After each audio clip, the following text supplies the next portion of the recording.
So we are live. That's fun. Okay. Oop. Now we can see that we are live in this. Perfect. Okay, cool. There's about a minute worth of editing you have to cut out of the beginning, Dan. You there? You look so out Yeah, of I'm here. Sorry. it. We should actually sync up the audio as well. Yeah. Okay, ready? Do I do my normal thing? Yeah, go for it. Who cares? No one's watching. Hang on. It doesn't work. You can't do the bell. Yeah, 1, 2, 3, 4, 5, 6, 7, 8, 9, 10. Oh yeah, because it's over there. You must do that again. It kind of cut out a little bit. Hang on. 1, 2, 3, 4. I like the bell. The bell is fun. No one is going to enjoy the bell, though. Did it work? Well, I don't know. Hang on. I didn't hear that at all. Right, it doesn't matter. Do something. Just make a clap or something.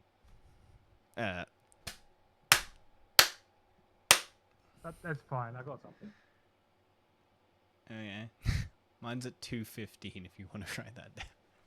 Yeah, no, mine's I got a big clap at 2:20, so I know at what point to look for something. Wow, look at this professionalism. That doesn't matter as long as you have something to sync, doesn't it? It's fine. That's just how it works. Yeah, I mean, it is May. Well, the last day of May.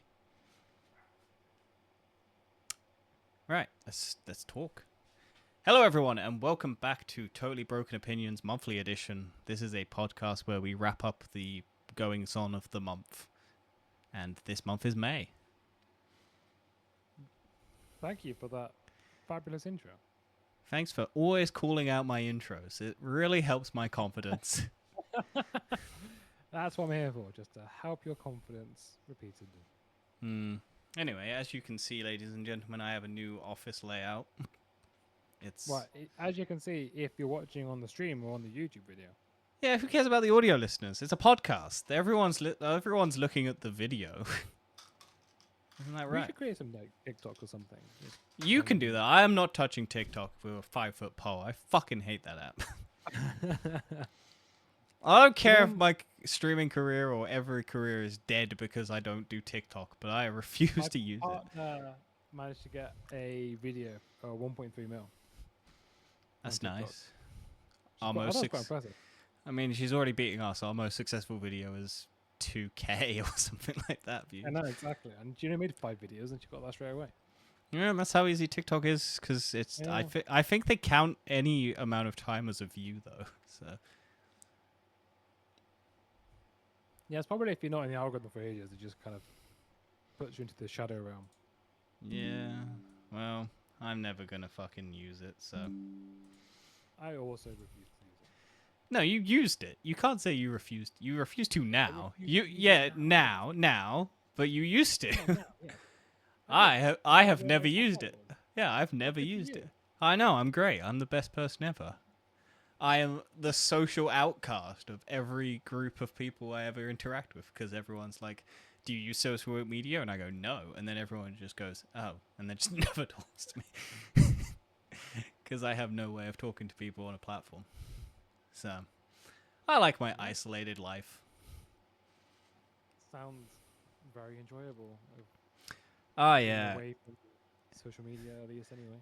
Yeah, makes dating real easy, because every time a girl goes, hey, do you have this social media platform to talk outside of the dating app? You go, nope. Why don't you just generate an app and just... Yeah, imagine it's Instagram, right? They both want to talk over Instagram or Snapchat. I do have Instagram. I'm not going to use Snapchat. That's for pedophiles, Dan.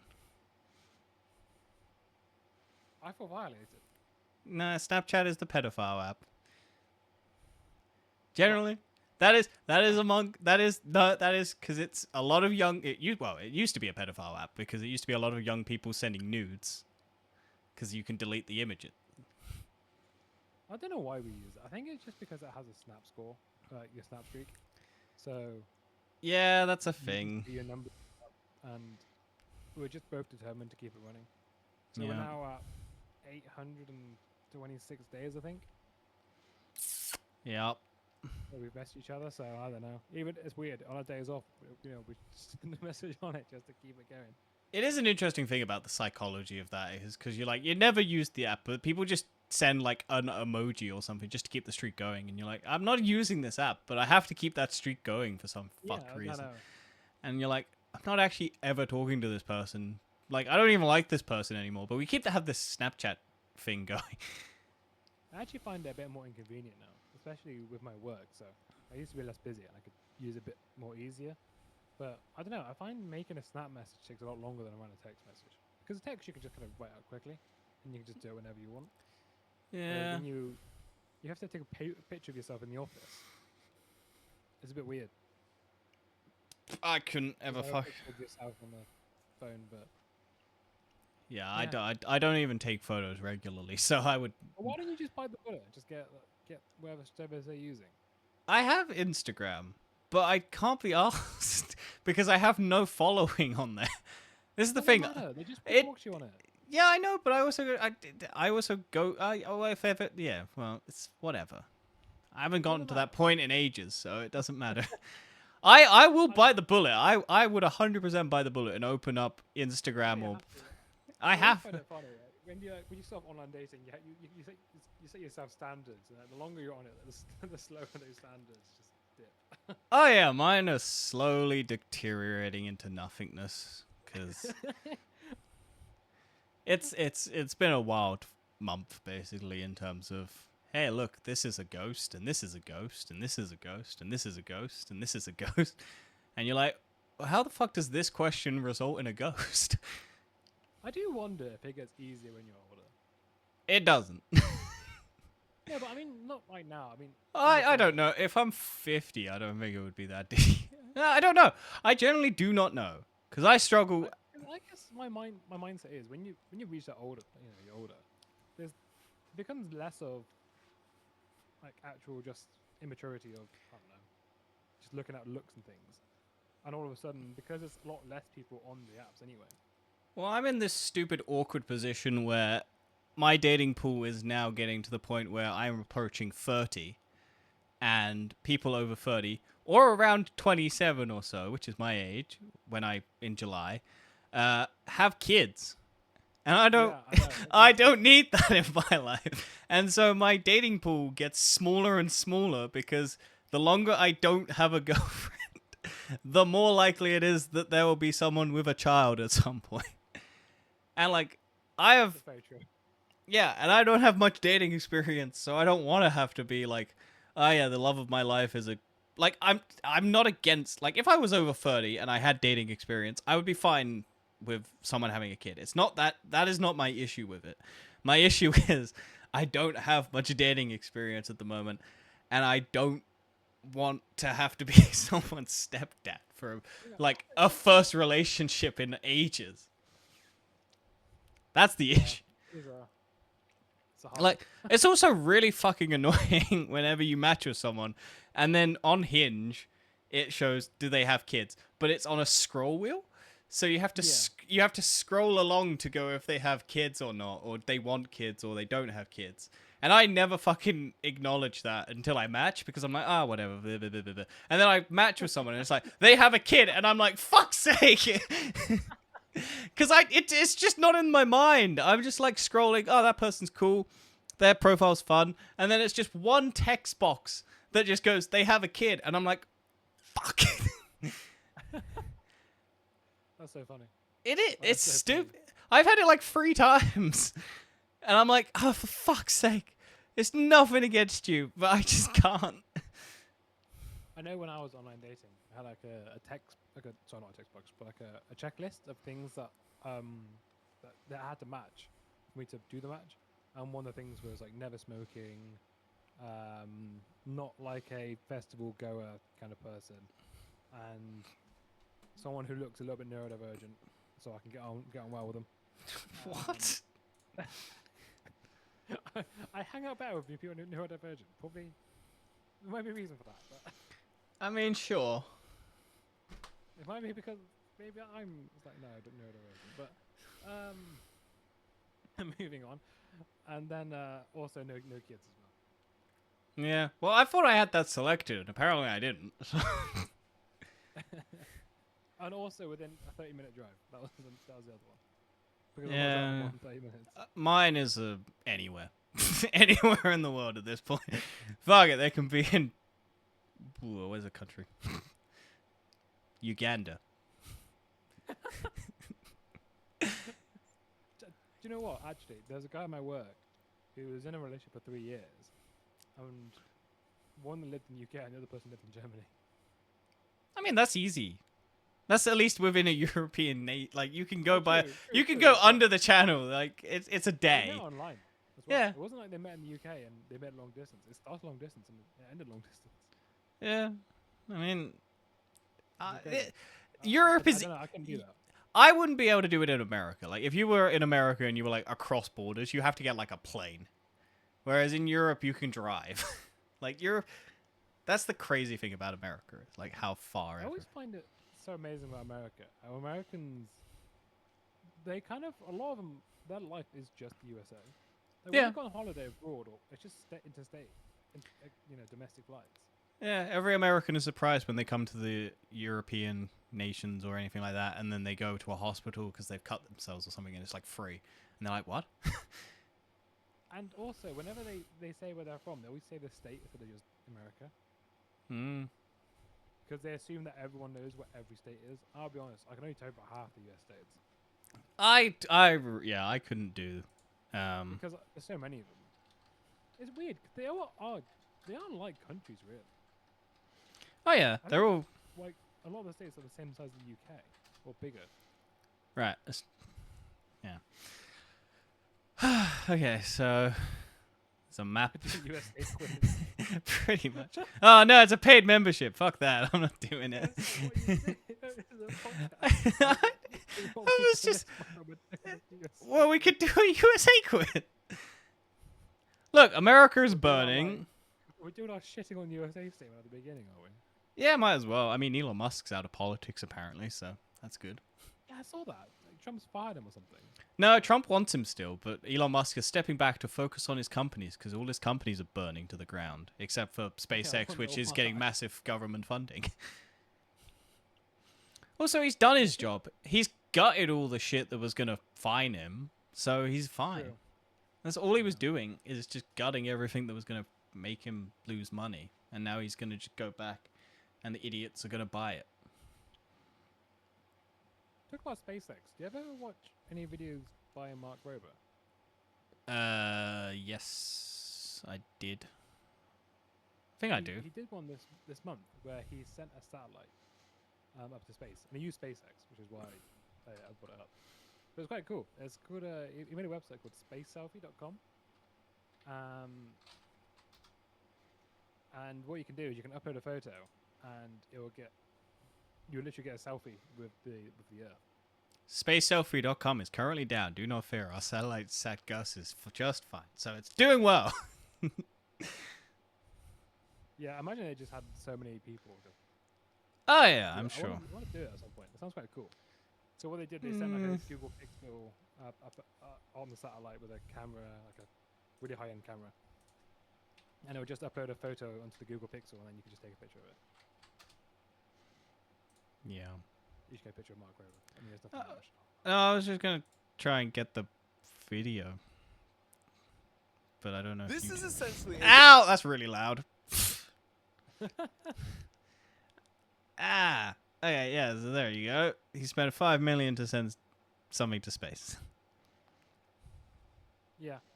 But it's mental. He spent all the money just to... I think he actually just wanted to do it himself. Oh, he's yeah. an engineer. Well, yeah, used to work for NASA, didn't he? Yeah, he did, yeah. Yeah. I like quite the like video. him. He's quite... I don't know, he seems like quite a nice guy.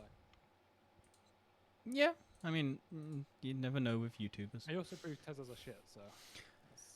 That's not difficult to do. That's what, yeah. Anyway. Yeah. A Tesla's one of those cars. I know a guy who loves his Tesla so much. He'll just tell everyone, oh yeah, I should go get a Tesla. And I just know they're so shit.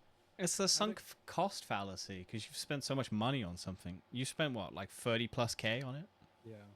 I think a Tesla can be good, but I it's the thought quality assurance, like, because you don't know what you're gonna get. I When you get imagine. Yeah, I believe the reason why people liked Tesla was because it had a big display. yeah, That is like like it's old people who go, "Oh, look, my car can do this now." And it's got a tablet. And all old people love tablets cuz it's just a big phone and they can see shit. Whereas most modern people are like, "Yeah, it's cool." I generally believe that is the like main selling feature of a Tesla at the beginning was the just a big display. Cuz even I was like, "Oh yeah, that's cool." yeah. But Because now when it came out as well, it was kind of innovative. Like it was something different, yeah. But you also now and realize that buttons are much better in a car cuz you don't yeah, have to go buttons are better, and there's so many better brands of better quality assurance, Oh better yeah. as an actual car that Don't just do everything in a lot more of a streamlined way that becomes a lot more user friendly and usable. aren't funded by a Nazi. Like a good example is like the air conditioning or things, where it's so difficult to actually, do the air conditioning. So it's so much better just to have a button to do that. Yeah. Also, the build quality is shit because it's all Not about the handmade. quality assurance. Yeah. You can actually get one that will be fine, but It's you just don't know that. you gotta hope the Tesla It's a gamble. employee got whipped a bit too much into shape, not just not just sleeping on the floor because Elon Musk won't let them out. I could be wrong, but I thought I read a fact about something like 50% of them have problems or something. Oh, it's mad. They're all they're also We're not quite. they always struggle outside of California.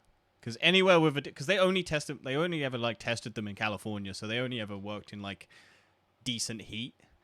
Anywhere like cold, they fucking suck. Because like Norway or whatever it is, or like Finland or any of these cold countries where they used to have them. Oh, yeah, batteries don't work well in cold. It's also the door locks because the doors you have to be able to put your thumb because it's like fingerprint or something. It is. So yeah, because all the door handles are kind of stuck inside the Yeah, car, so they have so to you pull can't out, so open you the can't actually open the car. yeah. So like it's things people don't ever think about, and then you're like, oh yeah, that's a thing. It's Yeah, crazy because I'm an engineer, so we have to think about these problems all the time, and we call these edge cases. yeah. So a situation where the product gets used that you don't necessarily think about, and there's always certain situations like this. You will never fully get a product that will always work in every situation because you just don't think about it. Well, this is the thing with going to the Fold, the original Samsung Fold. So Samsung had their robots do this millions Yeah. or several 100,000 times or whatever it was to test the hinge. And then Americans or like just general people just went like that to open the phone. Like just Yeah. whipped the phone open. And that just completely ruins the hinge because it's a precise robotic movement whereas people were just like just trying to open it as hard. So they have to make the hinge even stronger. So that's the iterations. They also never expect people to peel the plastic off the front of the phone but it's like people were just trained to do that. They're just trained to like, if there's like a slight edge that you can see and you can peel that off, they're going to peel it off. So they had to integrate it into the phone, like the curved edges so it's hidden. So you can't just peel it off easy. It's mad. There's also the I can't remember what it is. I think it's an urban design thing where you'll design a area like a walkway, and so you'll do like basically it goes up and then down, but people will just walk across the grass because Yes. Yes, I know what you mean. yeah, it's I've seen something that. stupid like that. There's a university that actually made the pass based on this. Hang on, I've broken my audio. Ah, that'll be what? Oh, he just. Oh, Danny Ah. just unplugged his headsets. Yeah, I thought it was an audio issue, but hey, look, it's not. Okay. All right, cool. Well, that'll get edited out of the podcast. My dumb. Will it? Probably not, but who knows? I might do it. Anyway, you were saying about my. What was I saying? Oh, the paths. Yeah, there was a university. I can't remember where it was, but they designed their paths based off of the human brain of wanting to cut corners because our mind always goes, "What is the quickest way to go from A to B?" and there's just hardware to do that. Yeah, the desire path. There we go. Yeah, so it's basically there's a pathway, and you go all the way around, but then people will just naturally cut through, and you can never really plan for it. If you put a hedge there, people still do it. Yeah, people just Oh, there's the meme. Go on that meme underneath that one. photos of desire path, meme of comics about desire of the path, reposting multiple times a week. Our design path. No. I mean the one that's got like nine images. Or whatever that is. That one. This one. Yeah, that's the one. It shows how people, no matter how you stop people from doing it, there'll always be a desire path. Yeah. Because it's just naturally people find a way to that makes it quicker for them. Because I see it all the time. Because there's a there's a zebra crossing slightly, because there's a traffic light system, and then there's like a zebra crossing slightly down the road. Yeah. And it's like it's to stop like the traffic lights are just for cars. It's not a crossing where you push a button and you cross. There's a zebra crossing, and people will stand waiting for the cars to stop. Rather than just walk slightly down the road and then cross where the cars have to stop for them and then go back on themselves. People, it's so weird. It's such a weird phenomenon. But I'll do the same thing as well. Yeah, but it's so weird that we do it. It's such a weird... Because, Yeah, like, it is in my literally... mind, it's like, I'm not doing this. Yeah, it's literally just like... It would take less time to go stop... Because the cars have to stop at a zebra crossing. But, like, people But will it's not just... a time-based thing.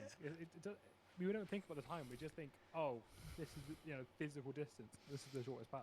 Yeah, but it's so weird that we do it. It's so weird. The same argument could be said, oh, just walking slightly down a little bit of the path takes like a second. But Yeah, our brains that's go, that's "Oh, the shortest thing. distance."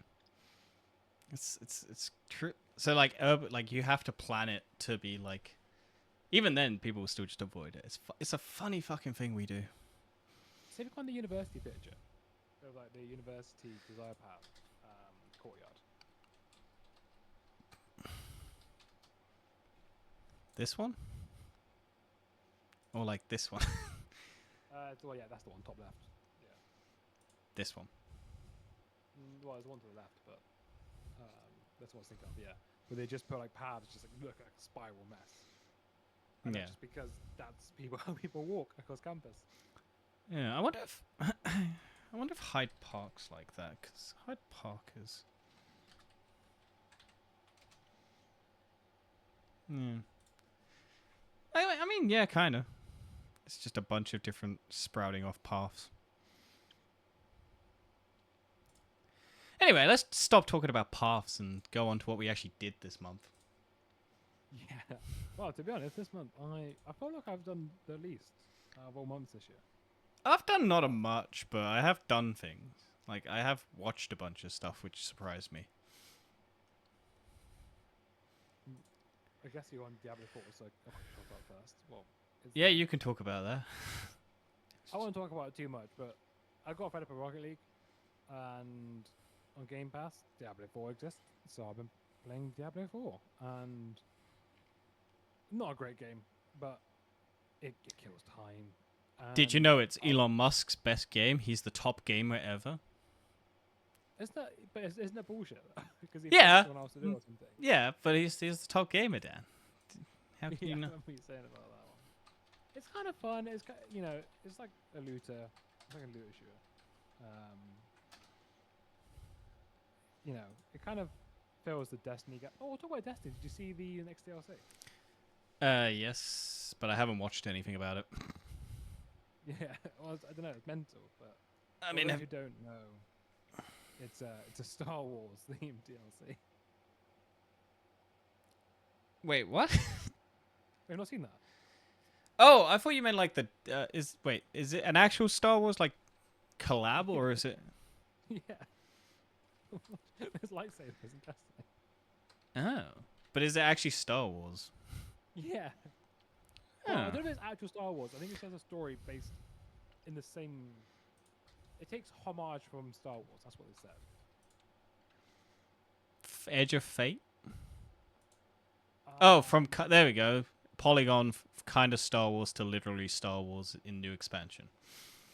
Yeah, and you have lightsabers.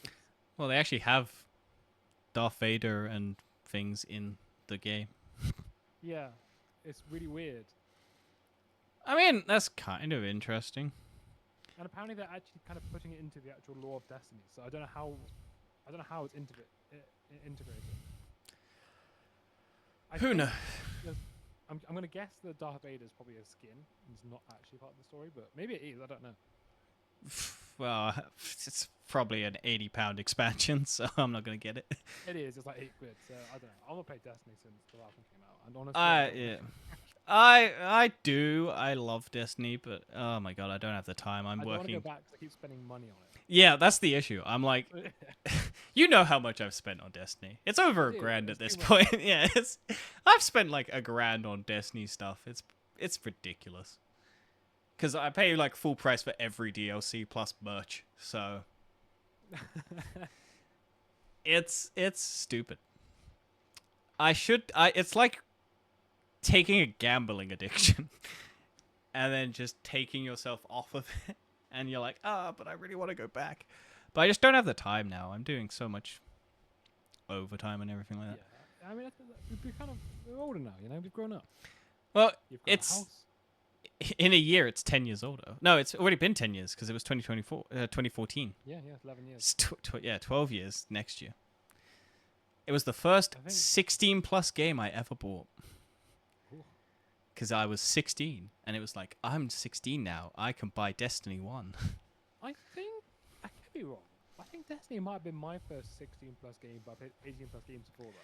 Yeah, it was the first one I bought. Like, with my own money, not someone else. My parents bought me an 18 plus game. Because I'd bought games before. I'd had games that are 18 plus. Like, I've had Call of Duties and all of that. But this was the first one that I could legally go out and buy. And they asked me for my ID, and I went, BAM! I'm old enough to get this game, bitch. So, yeah. I remember once I bought an 18 game from Tesco's. I think I was like 16 at the time. And someone asked for my ID, but luckily my mum was in the store. And I was like, can you just get buy it for me? And did they give you the spiel that you're not allowed to play this? It's for you, isn't it? Your parent. No, I've had that. Well. I went to, I think, Game, and I was getting like Call of Duty, and the I think something else, and they were like 18 plus games, and the guy in the store looked at my dad and went, he's not playing it, right? And my dad went, nope, it's for me. And the guy looked at him and went, sure. It's so stupid. I mean, I get it's there to protect kids, but at the same No, yeah, it's parents' discretion. Like, if your parents are going to buy it for you, they're going to buy it for you. And I it's will be honest. I feel like I am quite desensitized to a lot of. Oh yeah, it is. I watch the boys, and I'm not kind of squeamish about it at all. But I know my partner, who's not played has been barely anything 18 plus. He's quite squeamish about it. Yeah, it does. Like, it's why it's weird to go into the military, because kids basically go from Call of Duty thinking it's a video game, and then go to the army, and they kind of try and gamify the army, at least in America, because they know that it will get kids and young people to go into the military, and that's the one thing America loves. So it's weird. Yeah. Yeah. But anyway, yeah. So we're playing Diablo 4. And I will say the end game does feel like you're killing time. But that's Not a very good end game. Well, they're probably doing more DLCs and stuff like that. It's one of those endless ones. I actually did buy the DLC. Dan, you can't go from one game beginning with D paying to another game. I don't think I'll keep buying them though. At least I hope I won't. I'll say that now. Give it 3 years down the line, I've bought every DLC. You should just get the mobile version game, and then you can feed into that meme of don't you have a phone, and you can play Diablo on a phone, because everyone was looking forward to a new Diablo game, and then it turned out it was a phone game, and everyone fucking lost their fucking mind about it. We covered that, didn't we? In one of the earlier episodes. I think we talked about it. I think it was ages. It was like 2016 or something. I don't think the podcast was out. Was it? I thought we talked about it. Oh, was it Diablo 3? Something about skins or something. They're really expensive. That was Diablo. We definitely covered a story on. We've done some. We've done so much in this fucking podcast. It's crazy. 2020. Yeah, 2020. Controversy. There we go. So, date. Let's see. 2018. So it was before our podcast. Right. But it came out in June 2022. So we probably did end up talking about it. Yeah, I thought we did, but I don't remember what it was about. Who knows? If you Would I watch, recommend it?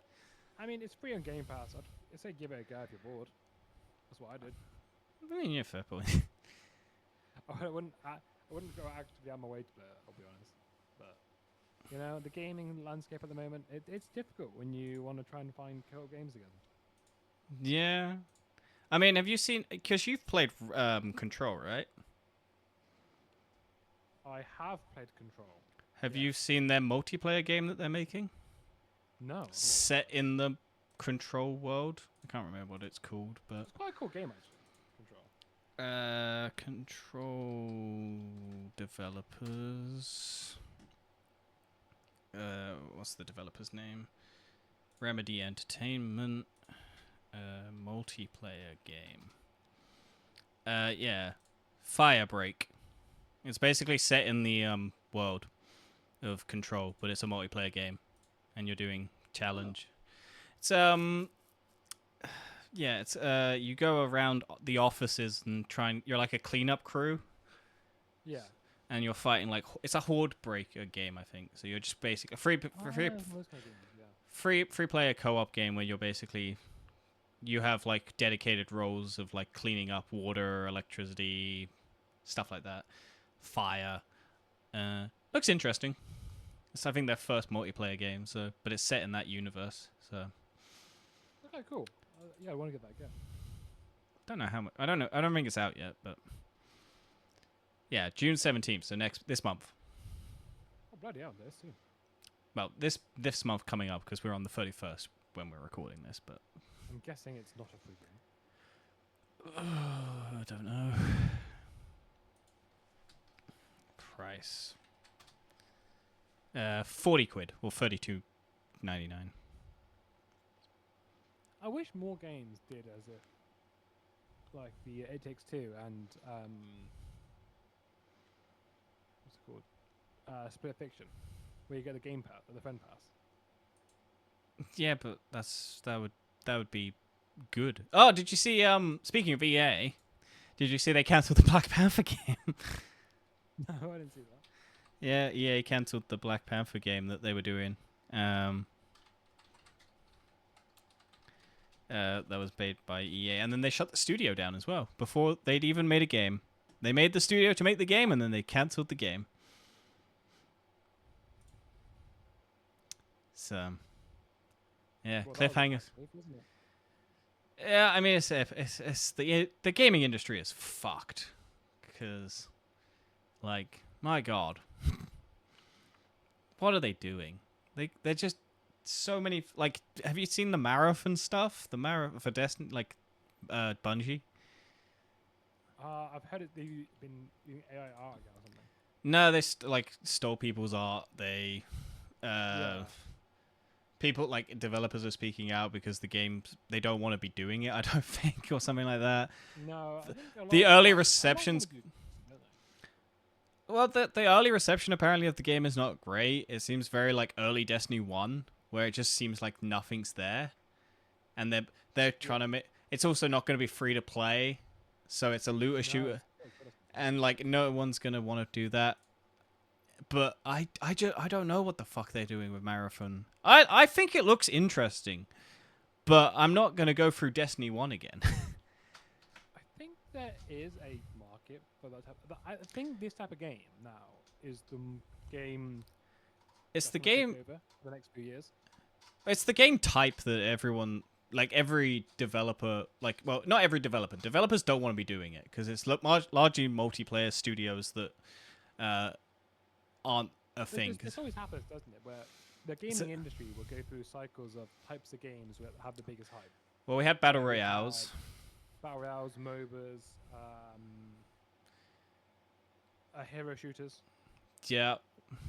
Well, I think we're in Looter- the looter And I shooters. think now we're going into, I don't know what these are called. There's like Helldivers 2, Marathon. There's another one. Extraction shooters. Yeah, extraction shooters. That's what they're called.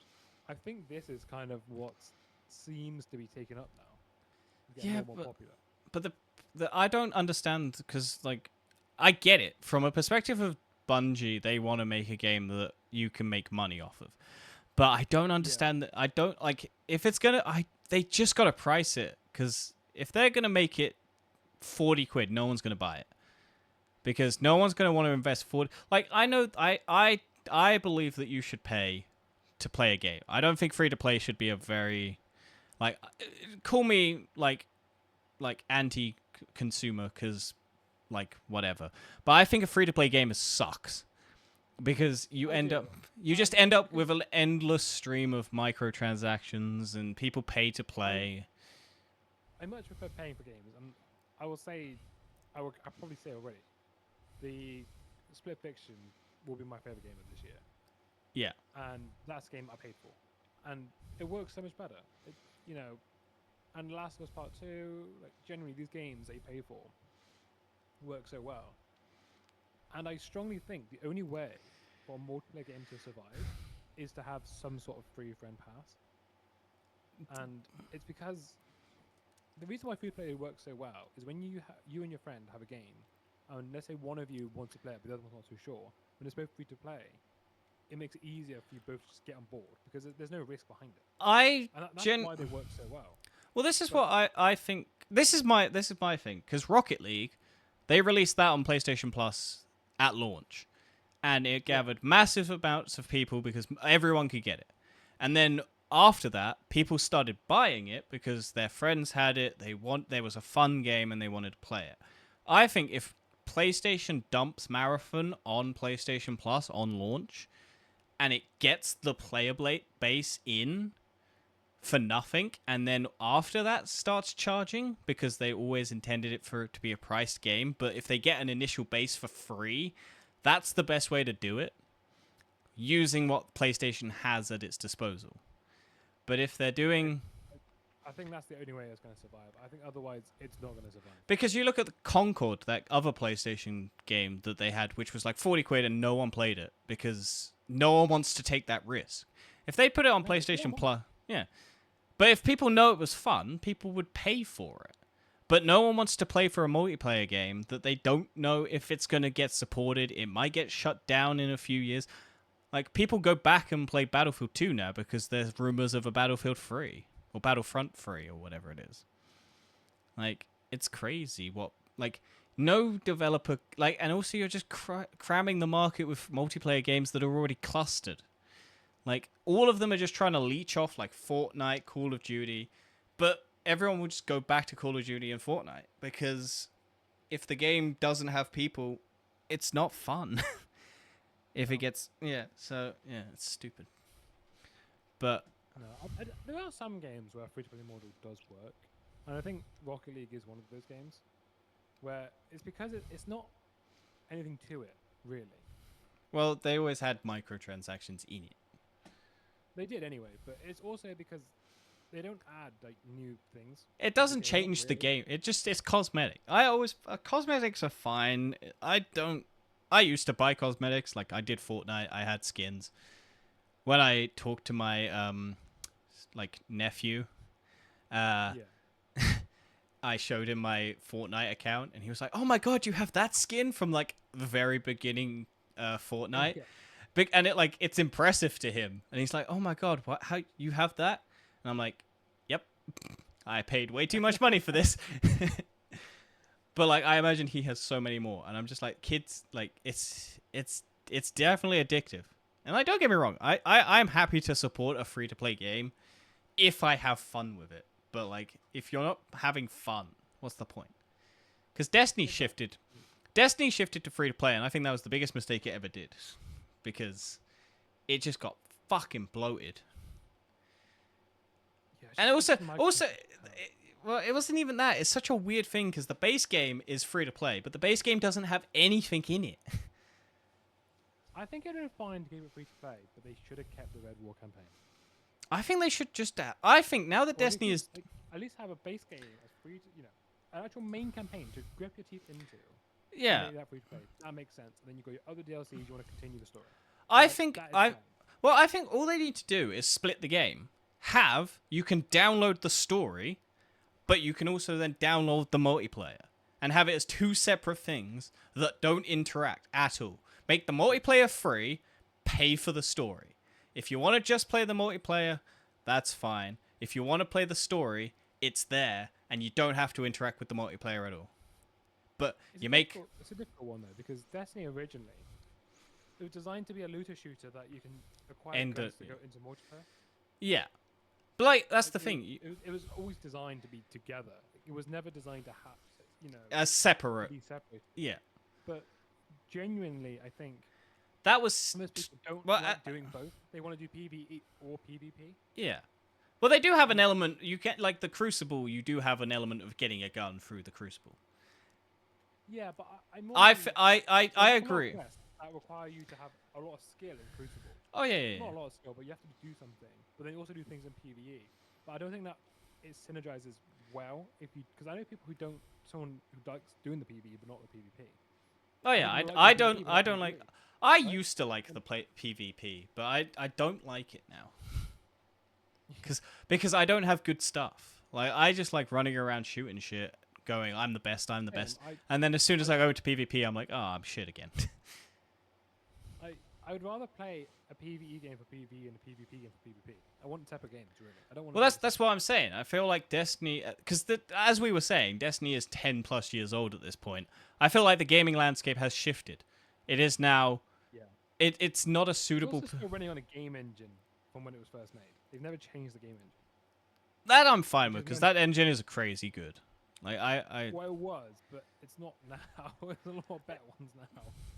Yeah, but I still find Destiny amazing. Like they're I want to play. Good, don't get me wrong, but I want not optimized at all. well I want to play Marathon because I want to see what that gameplay gun loop is, because Destiny, like, Bungie makes incredible shooters, and I would love to see how good, because everyone says that, well, every review that I've seen of Marathon is like the guns are good, but there's nothing to the game, and it's like.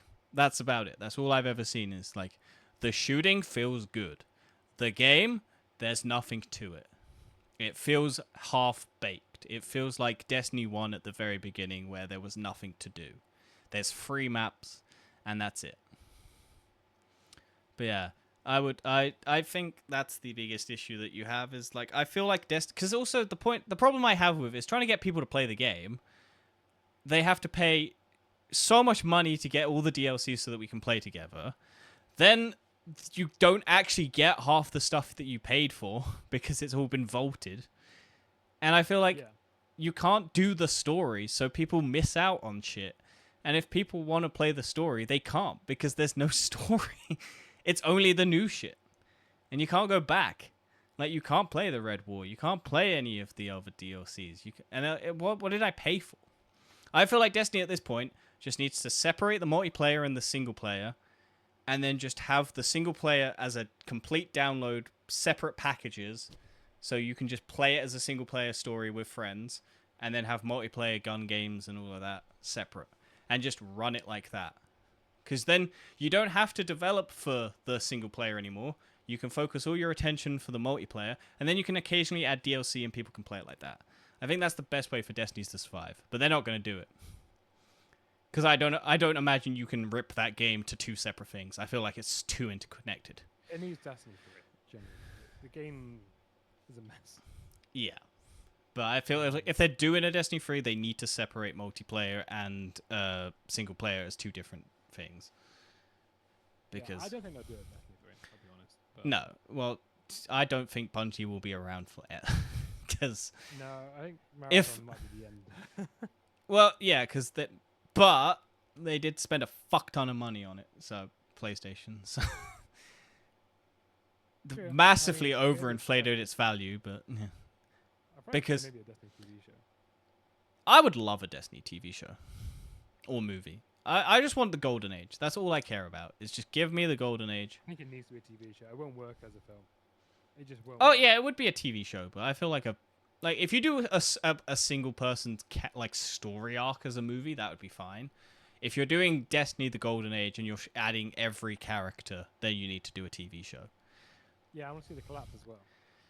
Oh yeah, there's so much I want to see, but I mean, people have mixed opinions on the Last of Us TV show, so Have you seen the latest season? no, I was going to, but I generally do not care. Also, I know the story as I've played the game, and I know the story, and I know where they ended the season, and I'm like, that's a stupid decision, because in the game, that ending, you go immediately into the next thing. I haven't watched it, so I don't know 100%, but I'm guessing where they've ended it, it is the midpoint of the game, and then they're gonna do the next. I think I'm still only like a third of the way through Oh, what, the TV show? of the game. Oh yeah, well yeah, you're fine. I'm not gonna spoil what happens because I just know that point that they've ended on is stupid, because if in the events that follow immediately after that, if they've stopped it where I think they've stopped it, then in a game that works because it just continues. Whereas you have to wait a year or 2 years for the next season, and people are apparently pissed because they're like, "Oh, that sucks," because it like in the game people go, "Oh, that sucked," so, but in the game it just continues. Whereas at the end of a fucking TV series, you have to wait 2 years for it to fucking continue. It's not about Joel, is it? The end. No. It was about- No. Joel dies at the very spoilers. Joel dies at the very fucking beginning. Yeah, I was gonna say. No, I'll say there's a twist that happens. I don't know if you've. Where are you up to? I actually can't remember. I thought I was. I think I'm. Oh, I know I was at the theater. I think I'm just a bit past it now. Okay, so have you? You're Ellie, right? You're. Yeah, You're yeah. yeah. So yeah. Okay. Yeah. So you haven't hit the twist yet. So. Oh, so at some point I'm not Ellie. No, I'm just saying. There's a point. But yeah. No, because they have flashbacks and things. So. I saw the flashback with Joel Yeah. So. at the science park. Yeah. There's more flashbacks. So I won't. Okay, yeah, I'm only I'm like a quarter way through. I'm 10 hours. Yeah, I think you'll be coming up to the twist. Right. Okay. So. I did go into that. But yeah, I won't spoil what the twist is, and I won't tell you what the TV show point is. But I imagine if they've done that, that's a stupid decision, because I feel like they should be doing the TV show, as like what? Yeah, it's. So I will eventually watch it. I was gonna plan on watching it today before the podcast, just binge watch 7 hours of television, but I was like, fuck, I'll probably do it tomorrow. But yeah. Hopefully tomorrow I'm watching Mission Impossible. Yeah, let's talk about where is it? There. The Final Reckoning, because you can talk about the Dead Reckoning. Yeah, I only just watched the Dead Reckoning. I'll try and not have spoilers on screen. I don't know why I didn't watch it a couple years ago. Because it was Barbie and something- Oppenheimer came out and it crushed it. Yeah, I watched Barbie. I don't know why I didn't watch it. I think I got busy or something, and then I just didn't watch it. It got absolutely crushed by Barbie and And then- Oppenheimer. So I think they didn't. I think they're going to Pom again, where it's not been marketed very well. I'm not seeing barely any advertisements for it. this one I've seen a lot more, but it's getting crushed by Lilo and Stitch, which is funny. So But it makes sense. Lilo and Stitch, and Disney just pumps advertisements. that, and it has toy sales. So like I walked through I walked through multiple stores today because I was just in town, And the amount of Yeah. Lilo and Stitch merchandise that is just plastering every store that I go into now is just like, oh, okay, yeah, that makes sense. Disney doesn't matter if it does shit in the box office, but it's apparently there's a Even Snow controversial. White didn't do awful. I didn't see any fucking stuff for Snow White, like But Snow marketing. White still made like 200 billion somehow. I don't think you could make 200 billion, Dan. That would be the best movie ever. That would be the biggest movie ever. 200 million. That's bigger than Avatar, like 10 times over, or 100 times over, actually, because that would be. Yeah, I watched I watched Mission Impossible: Dead Reckoning. Although it's still called Dead Reckoning Part 1, if you watch it. Yeah. Well, It's so funny. well, because that one didn't do well, they dropped the part 2 because they didn't want people to associate it with a thing. Even though it is a direct sequel. 'Cause Yeah. The first one doesn't. This is also the wrap up of what, like 30 years of Mission Impossible movies. It's like Yeah, something like I will say that this new one is very nostalgia heavy. that. I'm not And- surprised. And I've only watched from 5, so I've seen all of them, I think. I was planning on watching all of them. But yeah, this does have a lot of here's these characters from these and here's this plot point from this movie. It's good. I like it, but I don't think it's the best of. I think it's the worst of the ones that I've seen. Yeah, it's understandable. I mean, But I think it's the really, last one, so it's gonna be like a love letter. I really liked the last one though. I really liked the last one, and I really liked the Henry Cavill one as well, which I think was the one the before. Dead Reckoning one. Yeah, where he reloads his arms. The Henry Cavill arm reload. Yeah, I mean, I feel like Dead Reckoning was slightly worse than Fallout. Yeah. I think I got a bit lost, and I don't like the plot with the AI. I'll be honest. Oh, then you probably won't like the continuation of. I understand where it's coming from. It is very like well, if we talk about Captain America 4, it is very here's a probability. You're going to do this probability like 87%, and then it's like, oh, he did the 13% that wasn't the probability. And you're like, Yeah. oh, okay. Like that's the problem with probability. It's like, oh, you're just shit at guessing then because he didn't do it. Don't get me wrong. I think it's kind of a cool idea, but I would have. I don't know. I was hoping maybe a twist behind it. That it's not just an sentient AI that they're fighting. Like there's something else controlling it.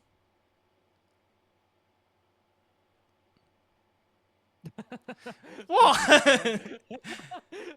Your eyes are like, oh, he's got the plot there. No, no. I will say, do you want to mind? It's just to disprove that theory. Okay, that's fine. Yeah. I wanted it to be that, and I guess it wasn't that because I Mm. got that impression. I don't want to build you up and you go, oh yeah, there's a twist. Like, no, it's an AI. This the I kind of my conclusion for the last two Mission Impossibles is I've enjoyed so many of them. I'm glad it's over, and I just want them to end it on a somewhat high note. they end it. Cool, brilliant. Crap. No, I liked it. I just it's probably like a 7.5 out of 10. Like Yeah, whereas I think it's a Deadpool Wolverine situation for me where like I liked the other ones better, but it's still a good movie. Like cuz Deadpool and Wolverine yeah, it's nostalgia. that was like, Deadpool and Wolverine was really like a goodbye to the Fox universe. Yeah. This is a goodbye to the Mission Impossible franchise. And Yeah, and as someone who's only watched from 5, I don't have the nostalgia for the 30 plus years. These franchises older than I am and you are. yeah, And when it's so crazy. and when I went to the cinema, I was like, oh yeah, all the young people. No, it was full of like 50 plus year olds or 45-year-old plus. Like Yeah, like I don't know a single person. This is our a age dad that likes movie. Mission Impossible. It is. yeah, these are dad movies. 30 years. Yeah, it's You know, a lot of people also don't like Tom Cruise. yeah, well, he's a Scientology person. I think people just don't like his face. A lot of girls spoke to don't like his face. Well, there's a theory that Tom Cruise has stopped kissing women in movies because it's the same as The Rock. They don't want him to be like sexual. Because the Rock never kisses anyone on screen. Or like if he does, it feels really weird to see him kiss someone. And it's the same with Tom Cruise. Like they stop having Tom Cruise be like a romantic lead. So every woman that he ever interacts with is just like completely platonic. Like no one. But yeah, no, I like this movie. I like the last one. I like the last 4 that I've seen. This is 8. No, 5, 3. Whatever 5 was. If 5 is, let's have a look at what the fucking franchise is. 5 was Rogue Nation. 6 was Fallout. Oh, Rogue Nation, I think, is where I started. So. Yeah, so I watched also Ghost Protocol. That's the first one I saw. I've not watched it. I've seen clips. I think 4, 5, and 6 just keeps getting better. People say 3 is where it starts getting... Well, basically, it's 1 drops down to 2. 2 just tanks it. Then 3 brings it back up. 4 brings it back up. And then 5, I think, continues it. Yeah. And it kind of sits stable at, like, around 4 and 5. It takes a little bit of dip towards the end. But to be honest... Oh, look. Hey, look. Like IMDb says... Endings are really hard. They're Oh, really yeah. hard to do. You want to create a satisfying ending. You also don't... The issue that I think a lot of people have with this new Mission Impossible one is that it does make you kind of think you're an idiot if you don't know anything, because it just does hold your hand. It goes, hey, here's this thing. Let me explain it to you. And like, it doesn't trust the audience to know, which I understand because it's 30 years of fucking movies, and like the likelihood that you've watched Mission Impossible 1 since the inception recently, like the average person isn't gonna fucking do that. Like I don't remember something from the first one. I remember something. I might be alright. But... If you don't know anything about the first one, like I did, except for maybe the famous scenes of him dangling from a computer, like that's all I know. And then you're like, oh, okay, that's relevant to the movie. Like, they do tie it in. They have gone back and retroactively changed things from the first couple movies to make it fit into this as a way to satisfyingly wrap it up. And I'm like, oh, that's kind of cool. Like, it makes it... It's like Endgame. It's like they go back to Asgard in 4-2. So you're like, it makes it worth of watching that movie. If you haven't watched it, it's just a plot point. Where it kind of does give satisfaction. I think it's just the problem with a villain that is probability, the same as Captain America. It's like, well, he just didn't do the thing that the AI said. Isn't Captain America on Disney Plus? Yes, I need to watch it. Yeah. Didn't you watch it? I didn't watch it. No. Oh, oh yeah, no, you didn't. I didn't actually watch it. Yeah, it's not great. Thunderbolts is way better. Let's talk about that. Oh yeah, Thunderbolts.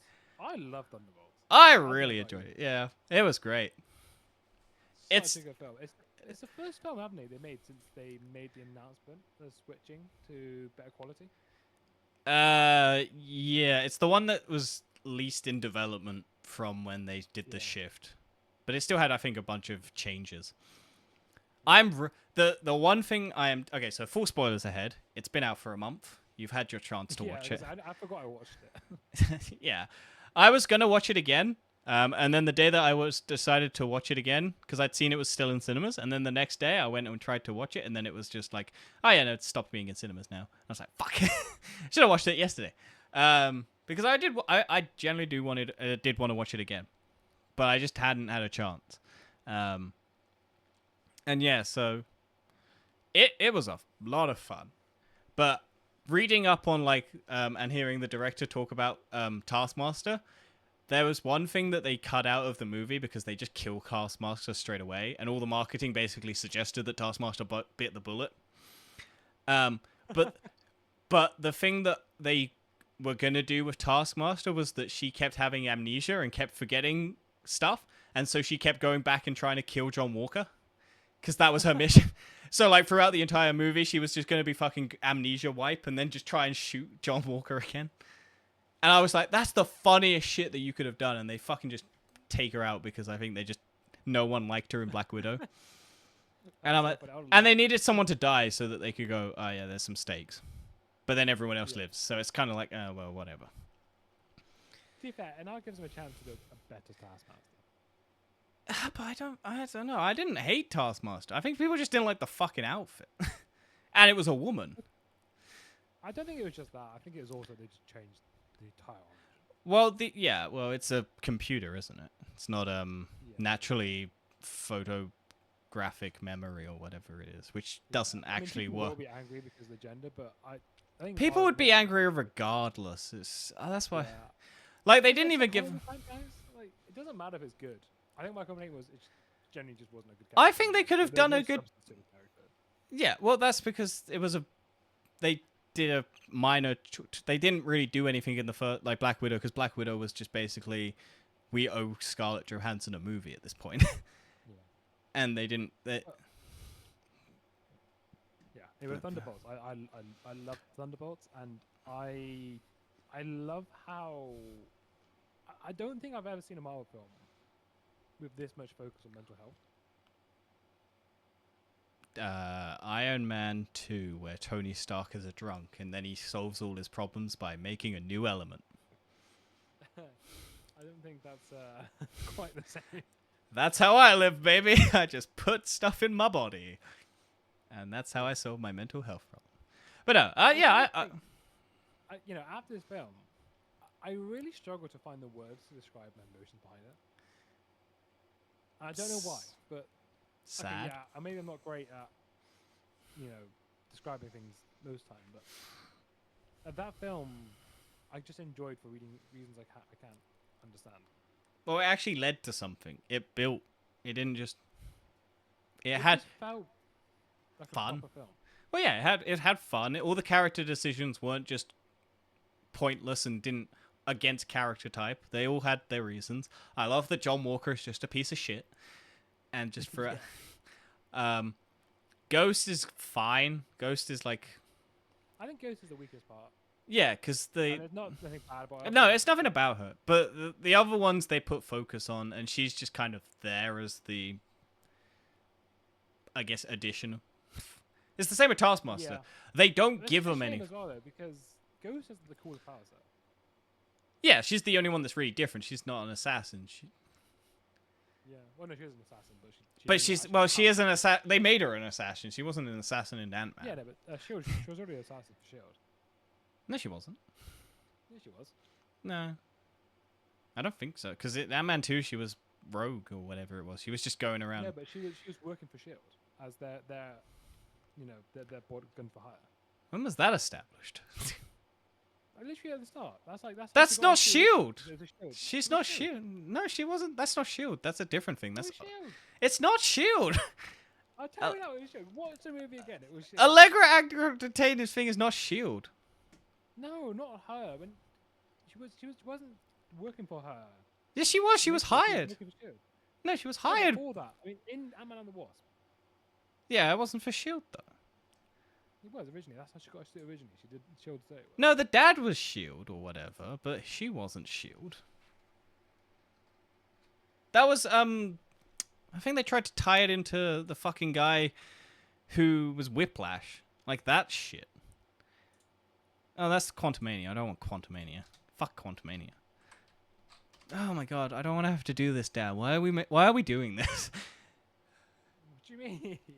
Why are you making me relive Ant-Man and the Wasp 2? Hang on. No, but the only reason they existed was so that they could have the snap at the end. Yeah. There's only reason because they needed him for. Oh, fuck's sake. Where's backstory?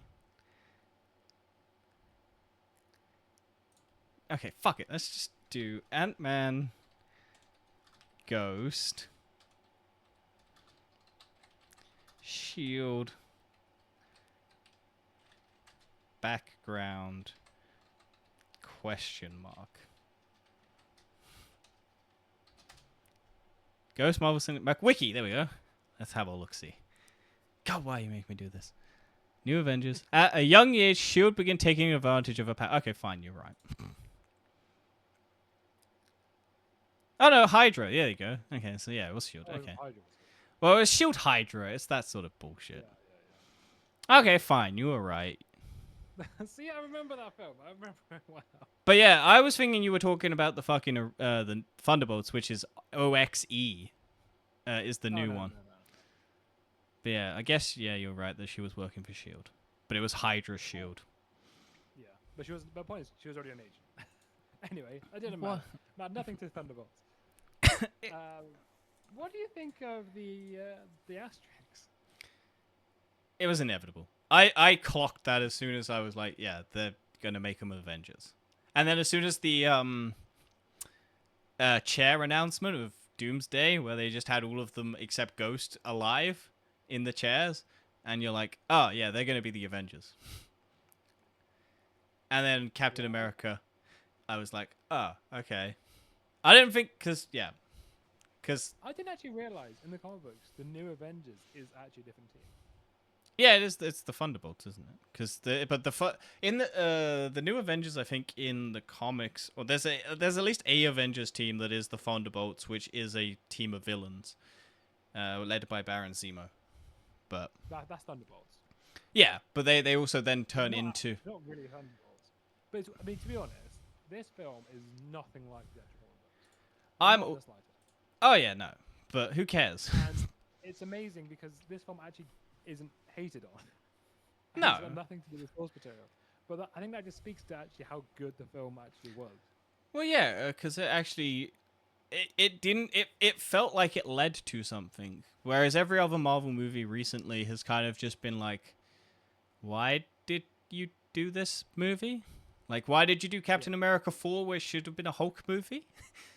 Because it's got all of the cast from the Incredible Hulk, and it's a story about Hulks, and like, why is Captain America the Birdman fighting the Hulks? Like, and this one also touches upon shit, and it actually feels like it's not just carpeting it. Like, it's not just putting it. Like, it actually it actually has a point to it. Whereas Captain America 4 is just, here's political espionage. We're not going to dig into it. Like, we're not going to talk about how the president of the United States is a mad, raging ball of, like, anger. Because that's too close to home, so we're not going to touch upon it. Oh, we're not going to talk about, like, how we're going to completely start nuclear war over resources. We're not going to just... Like, there's so much that they just sprinkle, and it's, like, vapid. It just goes. Like, that's the problem with Captain America 4. It's like, they give you a plot, and you're like, oh, that's interesting. Are you going to go deeper into that? And they just go, nope. We're going to do surface level only. Whereas this, it digs in a bit. It's not perfect, but it does dig. It does let you actually enjoy it. Also, Bob's great. Yeah. I'm hoping that they now stick with this for the foreseeable future. I reckon they're all going to die in Doomsday. Probably. I actually watched a YouTube video about the alleged That's a mistake. plot of the original Kang Dynasty. Oh, yeah. And it was quite interesting to hear about what it was original plot was about. I don't know how true it was. It sounded like a fucking mess. Oh, yeah, probably. It was all about how... It was all to do with anchor beings. Yep. And how Which they've touched Kang upon. Which they touched upon. So it's funny because there's a lot of things in the previous Marvel films that all kind of linked into this. Well, Iron Man's an anchor being. I think Spider-Man's meant to be an anchor being. I think Scarlet Witch is an anchor being. I think Loki's meant to be an anchor being. But it also spoke about how it would lead into Secret Wars. Yeah. And it was about like Battlefield and everything. Battleworld. Because Doomsday is actually a part of like Secret Wars. Sorry, yeah. Doctor Doom. He's actually like a big part of that. Yeah. So I think they made the right decision. And also, honestly, it was such a fucking chaotic mess when I read that. read that storyline. And everyone died. Literally everyone fucking died. In that Well, movie. that's how it. That's how they do it because they want to. This is literally just going to build to. All this is going to do is this is going to build to Secret Wars is going to be everyone whose contract runs out dies. Like Chris Hemsworth apparently has done a tribute to 4 recently, and everyone's like Yeah, panicking that he was going to die. And I'm like, yeah, fuck it, kill him. Like I don't want him to die, but if he is dying, at least send him out like a fucking badass. Like they. Thor died in it as well. Oh yeah, I'm sure they're gonna kill him because he's super expensive, and also he's done so many movies, and also Apparently his the story. The supposed. I'm sorry if it spoiled anything. I'm really sorry. But the end of Secret Wars is meant to be the multiverse collapsing. Yeah, it's a convergence. It's the two. It's meant to be. I think it's the Ultimate Universe and the original Marvel Universe converged to make like one timeline. And that's what I'm. Yeah. This is how they're going to bring the mutants, probably. Well, yeah, that's all. It's gonna do is it's gonna converge. All the characters that are gonna die are gonna die. So Thunderbolts, all of these characters that you've like attached to, they'll keep the ones that people like. So they might keep Florence Pugh. They might keep Bucky. Well, actually, I think Bucky's gonna die, but they'll keep Florence Pugh. They'll bring in like all of the X-Men and the Fantastic Four. That will be the next phase of Marvel movies. They'll have no Iron Man. They'll have no Captain America. They'll have no Thor. They'll just be focusing on the new stuff that they've got. They'll basically take all the toys. It's like Toy Story. They'll take all the toys, like Woody, and throw them in a box, and they'll play with their Buzz Lightyear action figure. And then when they run out of the nostalgia, they'll bring Woody back. Because they can. But they've got to shut the door on multiverse stuff. And the only way to do that is to converge all the timelines into one. Tom Holland's Spider-Man will be out so that Sony can fucking do whatever they want with him. Yeah. If they do a good job, I'm fine with it. Keep it going. But if they fuck it up again, people aren't going to watch. And you're also thinking... Kang Dynasty, like I said. Honestly, watch a YouTube video. I think it's like 40 minutes, but it was really interesting. I do recommend any listeners to go watch it. Can you find it? I'm so glad they didn't go down that route. Oh, yeah, I'm sure. But also, have you seen that Avengers Doomsday and Secret Wars are delayed? No, I didn't. Yeah, they got delayed. They're now December, not May. Ooh, that sounds interesting. Well, because the thing was that Grogu and Mandalorian was going to be like a week before Avengers Doomsday. And it's probably Disney going, we need more time for Avengers because Thunderbolts has done really well. We probably didn't have the Thunderbolts in it a lot because we didn't expect Thunderbolts to do well based on our track record. And we probably had Captain America more as our main focus, but we're probably going to do it the other way around now. So we need to probably rework the script a bit to add the Thunderbolts in more because people really like that movie. And that's our next movie that's actually going to do well probably, except Fantastic Four. Do you think Fantastic Four is going to do well? Do you think it's going to be a good film? Who knows? Probably. I don't like Pedro Pascal that much, but I love Vanessa Kirby. I think the second trailer has made me go, okay, I'm actually interested a bit, but I'm the same. I think if I watched the first one, I was like, I'm not agreeing with any of this. And also, talk about Fantastic Four, we also know the end. The end credit, is the Fantastic. So we know they're not gonna die in their movie. I think the idea of it, a lot of people are saying, is that there'll be an incursion event in Fantastic Four. Probably. It'll probably be caused by Galactus. Well, it might be... I forgot what an incursion event is. Well, I think... Well, I imagine what they're going to do... Because in the comics, Galactus can't die because he's part of the universe, and if you kill him, it ends the universe. So I imagine what they're probably going to do is that, and then they'll accidentally destroy their universe, and they'll have to go to... Or Doom just kills Galactus at the end, because Doom's meant to be in it. So... But that's what I'm wondering. How are they going to set up Doctor Doom? I don't understand how. Like, Thanos, you had like so much story beforehand that you knew. That this You man had a was going to couple. be- You were aware of him. He like honestly, you the knew most he you was. get, yeah, you know. But yeah, everyone knows who Doctor Doom is. That's the thing. It's gonna Yeah, be but you knew what Thanos was, and you knew what he you represented. know what he was after, You and know you know that yeah, he you was know a his mad motive. titan who wanted who really just war across the universe and is unstoppable, right? He was Gamora's dad. And you know what he wants to do? He wants to like kill people, and what does Doctor Doom want, and how does he get involved in this story? In the comics, Doctor Doom is trying to get his dead mother back from hell.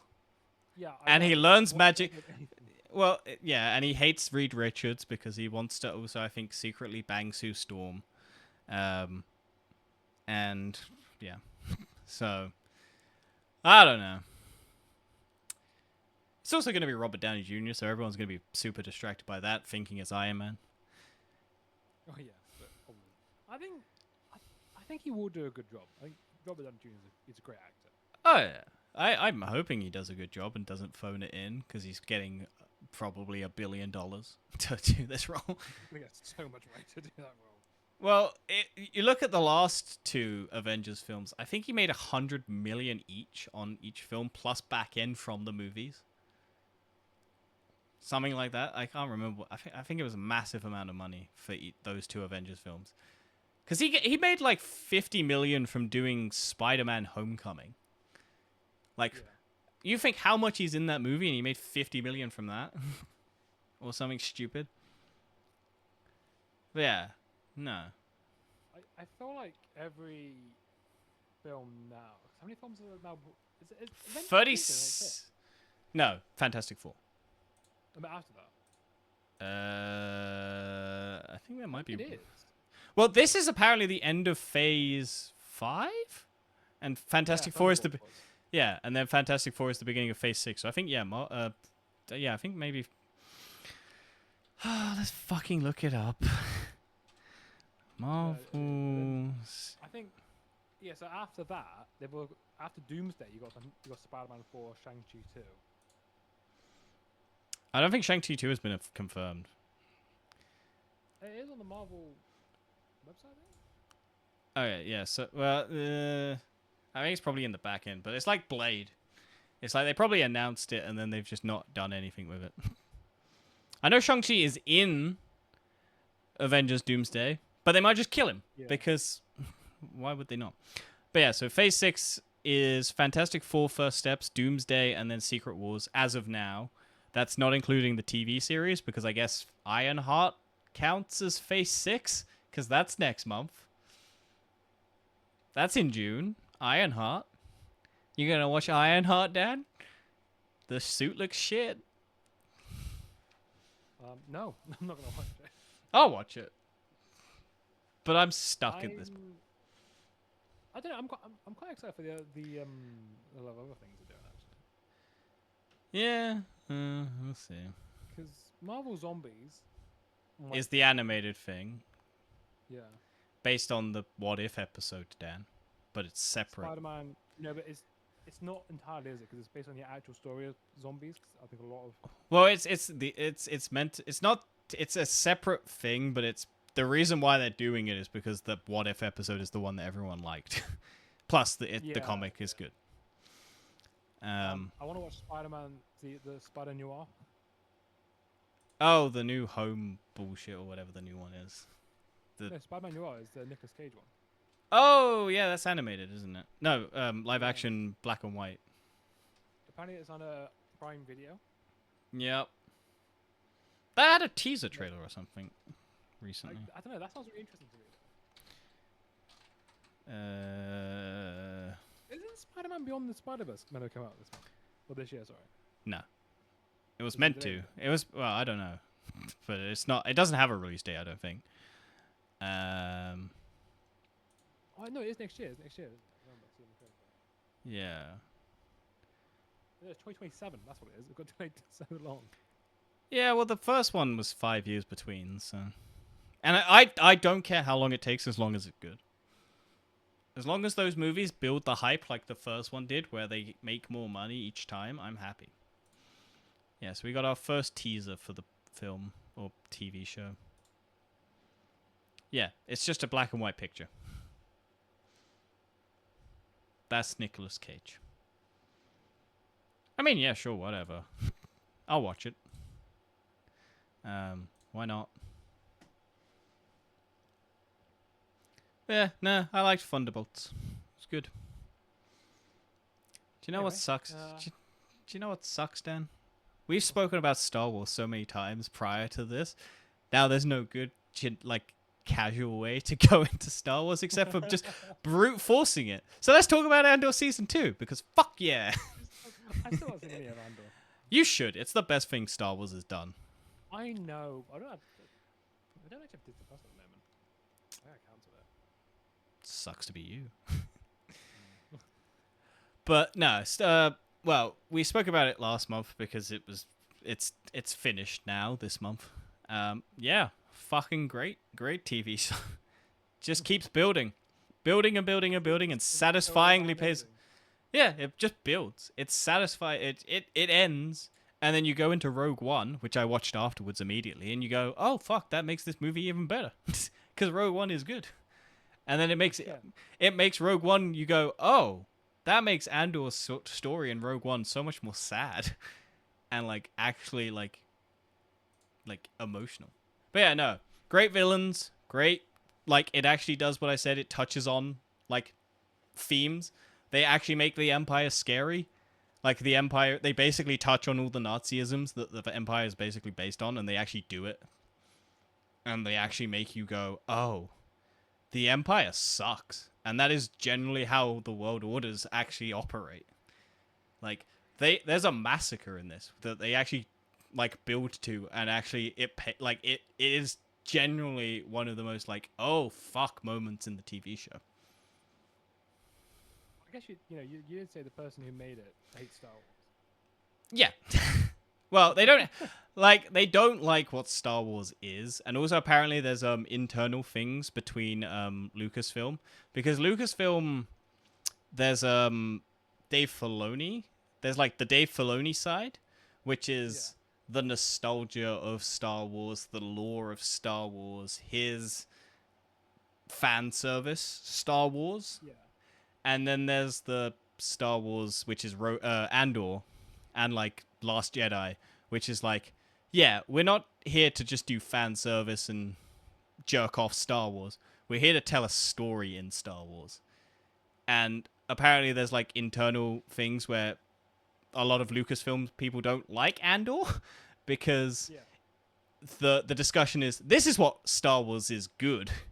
And they're like, oh, but we like The Mandalorian, where we jerk off Star Wars. And it's like, oh, we're sad because people don't like Mandalorian Season 3, where we're just trying to tie in all our series.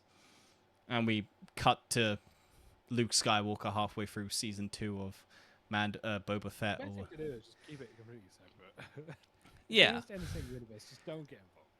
But it's like, this does something and actually builds on Star Wars and makes Star Wars like, it gives you like, oh my god, yeah, this is what I've been missing. This is all the political intrigue. This is all the dirty, grimy, horrible shit that you want Star Wars to be.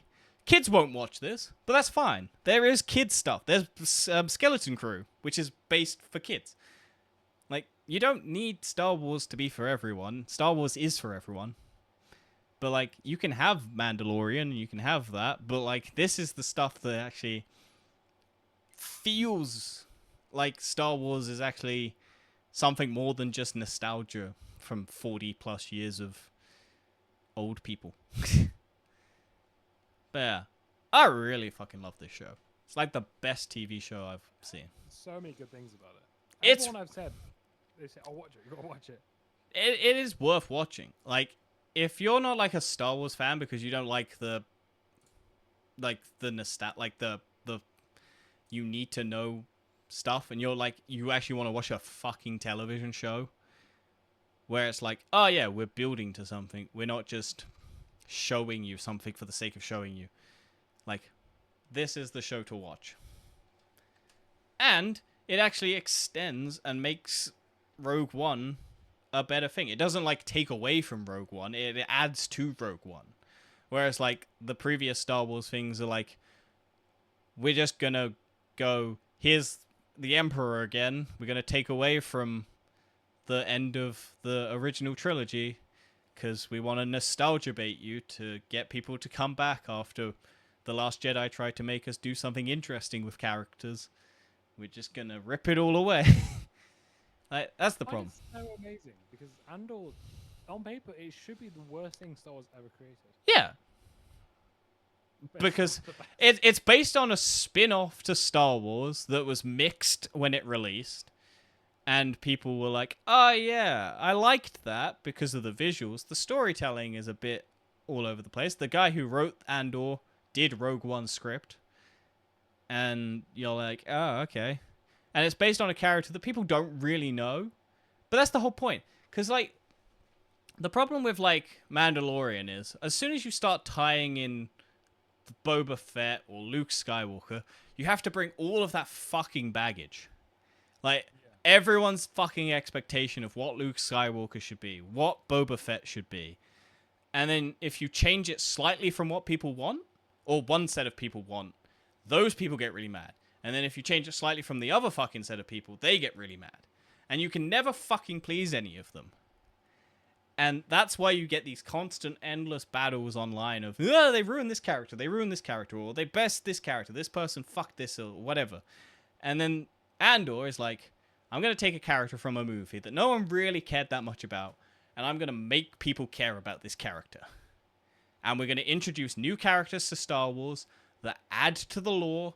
We're going to make all these things, and we're just going to do a good fucking job.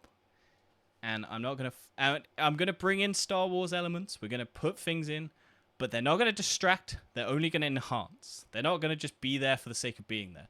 Like the guy said, basically, if I needed Darth Vader or Krennic or any of the other characters from Star Wars, I would have used them. But I didn't need them because they weren't relevant to the story. They're in the background. They don't need to be there. And it's like enhanced because of it. It's good. Watch it. Well, do you know what? Maybe I should restart my Disney Plus subscription, watch Andor, And then watch cancel. Bear as well. Yep, Bear you should watch. Season 4 is coming out soon, Dan. In June. Yeah. Do I that. I was looking at what's coming up next. Do No, that. I swear the FX TV show is actually quite good. Well, yeah, it's like HBO for Hulu, isn't it? What else did I watch? I watched... There's another TV show I think I watched this month. Mm-hmm. It was about like a woman, like a daughter going missing or kidnapped.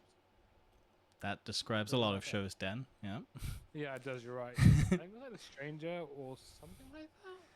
Stranger Things, Dan, on Netflix, the most popular No. TV series ever, or whatever. No, it's like no, Squid it's not Game. The Stranger. It's like The Stranger. I think The Stranger is a movie, isn't it? The Stranger. no, there's Which I think that's the Netflix. The Stranger, I think, is a really good movie, though. Hang on, let me just Stranger. No, that's not what. Oh, The Guest is what I'm thinking of. The Guest is a really good movie.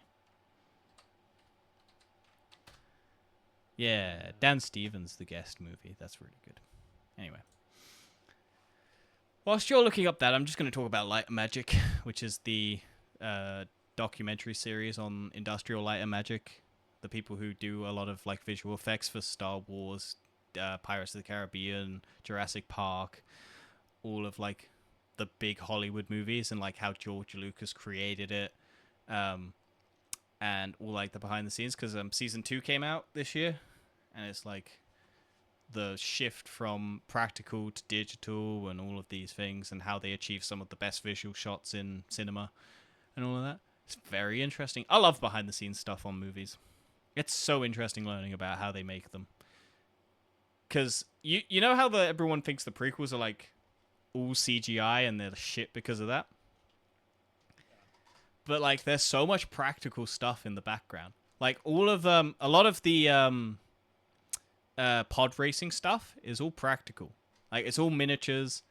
It's all they blow up real like practical engines to make the explosions, but then it's blended with CGI and stuff like that. And it talks about like how the hate of Jar Jar Binks and how that's the first CGI full body character and how they created that and everything. Like it's really interesting to learn, and like how Davy Jones came about and how like all the Pirates of the Caribbean movies, they go from skeletons, which kind of look a bit iffy, to then Davy Jones, this tentacle man, full CGI with a full performance and like everything like that.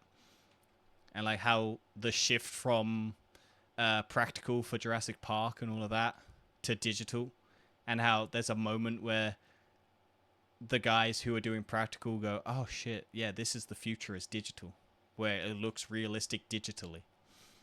And you're like, ah. But yeah, it's really interesting. If you ever like behind the scenes stuff and you want to learn about like what George Lucas should be famous for rather than Star Wars, it's how he created like the best visual effects, like create like just to push technology forward and shit like that.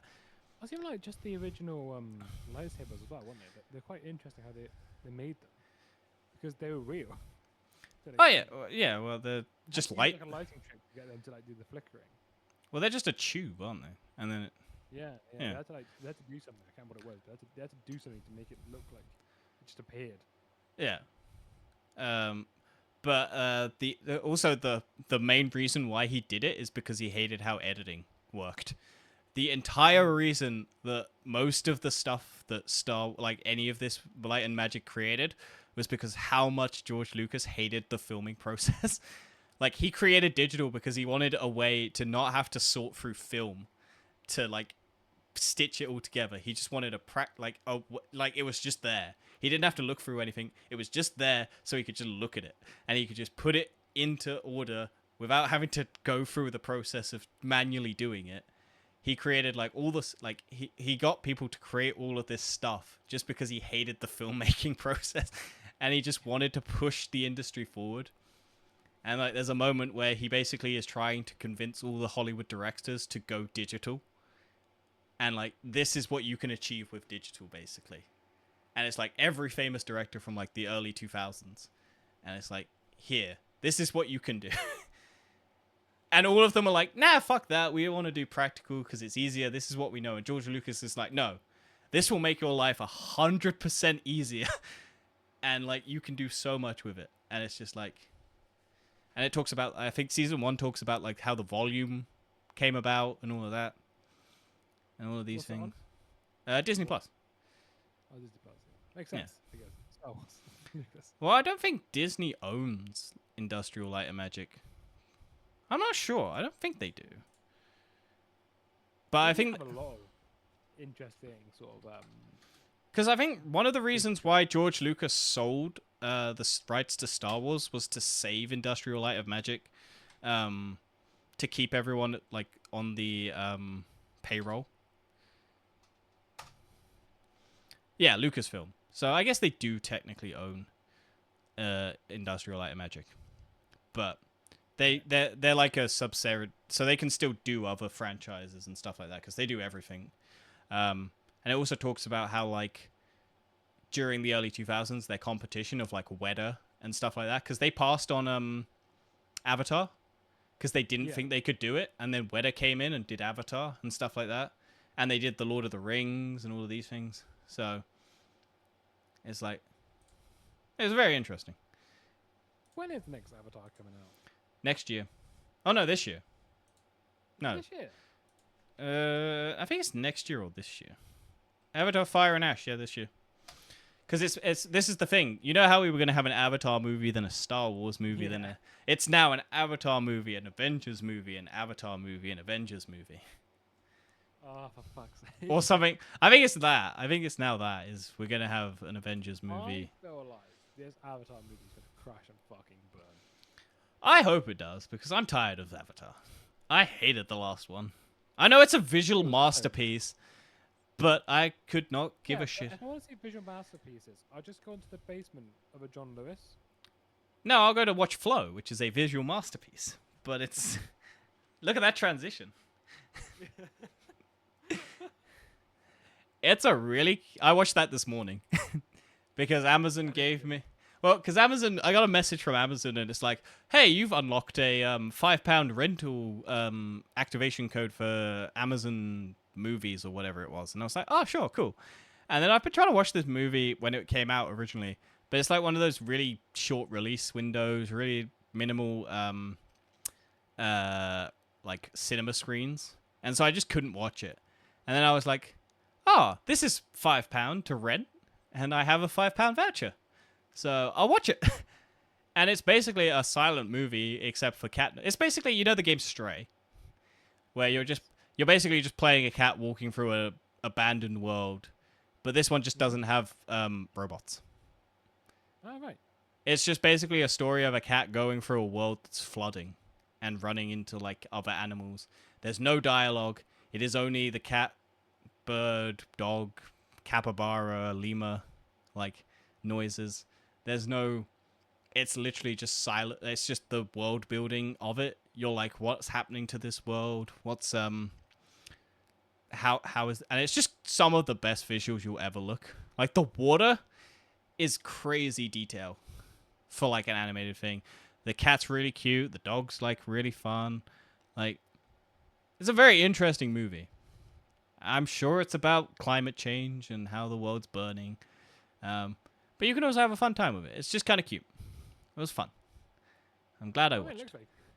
Yeah, it's just a very interesting movie. The visuals are crazy. There's like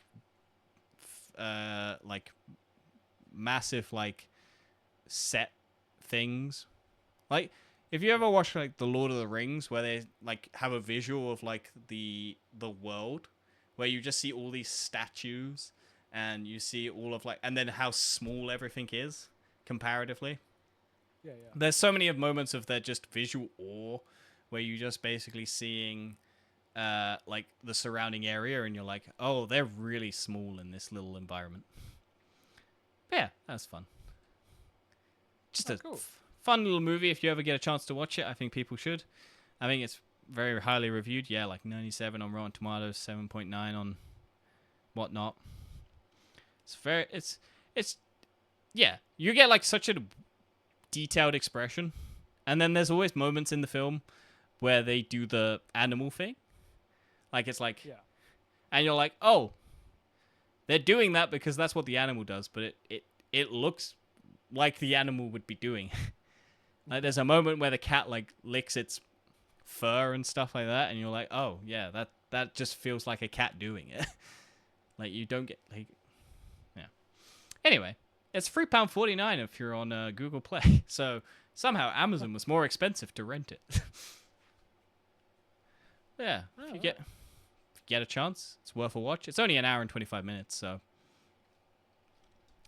if you go for it. I mean, I probably won't, but that's cool. Yeah, but you hate everything. That's not true. It is. It's not. Anyway, let's talk about Clarkson's Farm Season 4. Because we'll get to your stuff. Alright. Too fast. We won't just know what I've watched. Yeah, well, it's Prime. You have Prime. We're talking about Prime. I do have Prime. Give it a go. Clarkson. You don't like Jeremy I've never seen any Clarkson. of them. No, I just haven't seen them. I never used to watch Top Gear, so I never had that Nostalgia. I don't want to say nostalgia, but Boys. emotional attachment. That man fever of watching three men drive cars. Yeah, I never watched it. You're not a so car man. Not really. You don't like hijinks. You don't like watching idiots The thing is, I see destroy clips. things. I've seen clips of like Top Gear or Grand Tour, and they all look interesting. I just never actually have sat down and watch it. Yeah, it's good. I've always liked Top Gear. I think Top Gear was the reason I got into like. I'm not into cars. Like, I'm not a car person, but a lot of the reason I love certain cars is because of Top Gear. Because I'm like, that is the coolest car ever.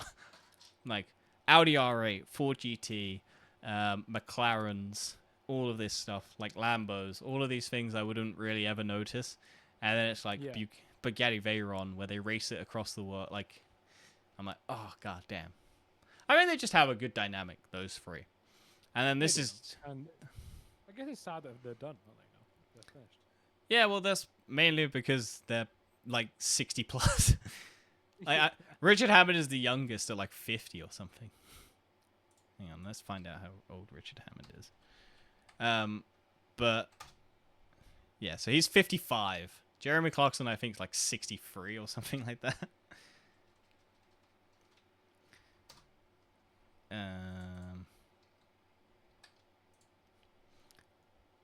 See, when I was younger, I used to watch a lot more of the 65. science shows. With, So did you watch with- Brainiac? Yep, watch Brainiac. Did you watch Total Wipeout with Richard Hammond? I did.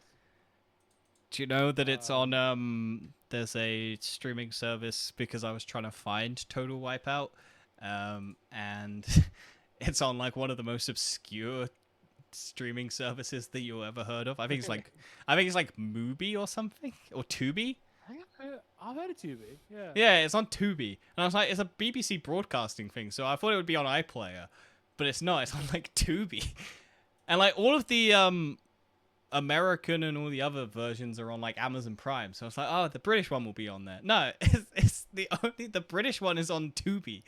And I'm like, oh, what's this weird, obscure fucking streaming service that I have to watch it on? So I haven't watched it yet. But I was like, it's one of those things I would like to watch again.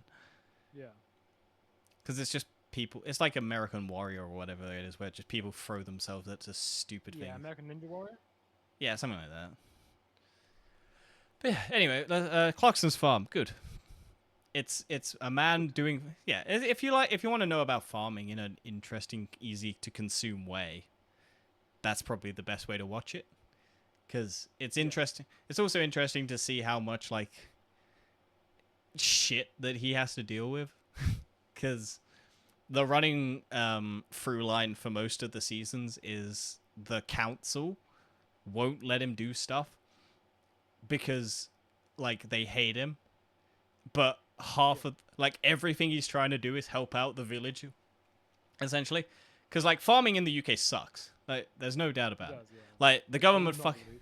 no, and like the government doesn't make it easy. They fuck up everything, and then like they're like, oh, you need to grow all this shit, or you need to do all of this, and you need to grow all this stuff for the British people, but then they don't help in any way to allow them, because Jeremy Clarkson, like one of the plot points from like season 3 is that he's trying to build a restaurant, like a bar or like a place to sell his stuff, but they won't allow him to do it because of planning permits and things like that, and also because he's a celebrity, they're worried that so many people will come to his thing to like help fund his stuff, and it's like they want the British farmers to sell to like places, but then everywhere's shutting down. Everywhere's like they're not like no like the council won't let them do certain things, and it's like, oh, okay, and then they try and make a solution and they're like, no, and it's like, what the fuck do you want us to do then? Because you won't let us do this, but we're trying to do this, and they cut him off at like every opportunity. And this season he's trying to buy a pub so that he can and he's basically one of the like a lot of the problems with the pubs is because there's like no parking and everything, and they expect a lot of people, because he has a little shop, Diddly Squat Farm or whatever it is, and the amount of traction and people who go there is insane. And like a lot of the problems that it is because people rip up the countryside and park on the side of the road and everything like that because there's no real parking. But he tried to build a parking lot on his land, but they wouldn't let him. Because they're like, well, what do you want us to do then? And they just want him to fuck off, because it's like, oh yeah, you can't fucking you want to be a farmer and you want to help spread awareness of farming in the UK, and you want to help the local like farmers do their stuff and help, because like he doesn't do a lot of like certain vegetables and fruits and things like that, or certain animals, and it's like, oh, these people are struggling, I'm going to help the other farmers who do these things sell them in my shop or sell them in my restaurant. And then they can't do that because they're fucking, and all these people are struggling because they can't sell it, or like because Tesco's or Sainsbury's or Waitrose just gets all their food from abroad. And you're like, oh, okay. So it's very interesting if you want to learn about like farming and how everything's changing. To be fair, I do know it is very shit. Oh yeah, Like, in the once UK, you get farming, yeah, so like the profit margins are fucking minuscule as well, because you they are.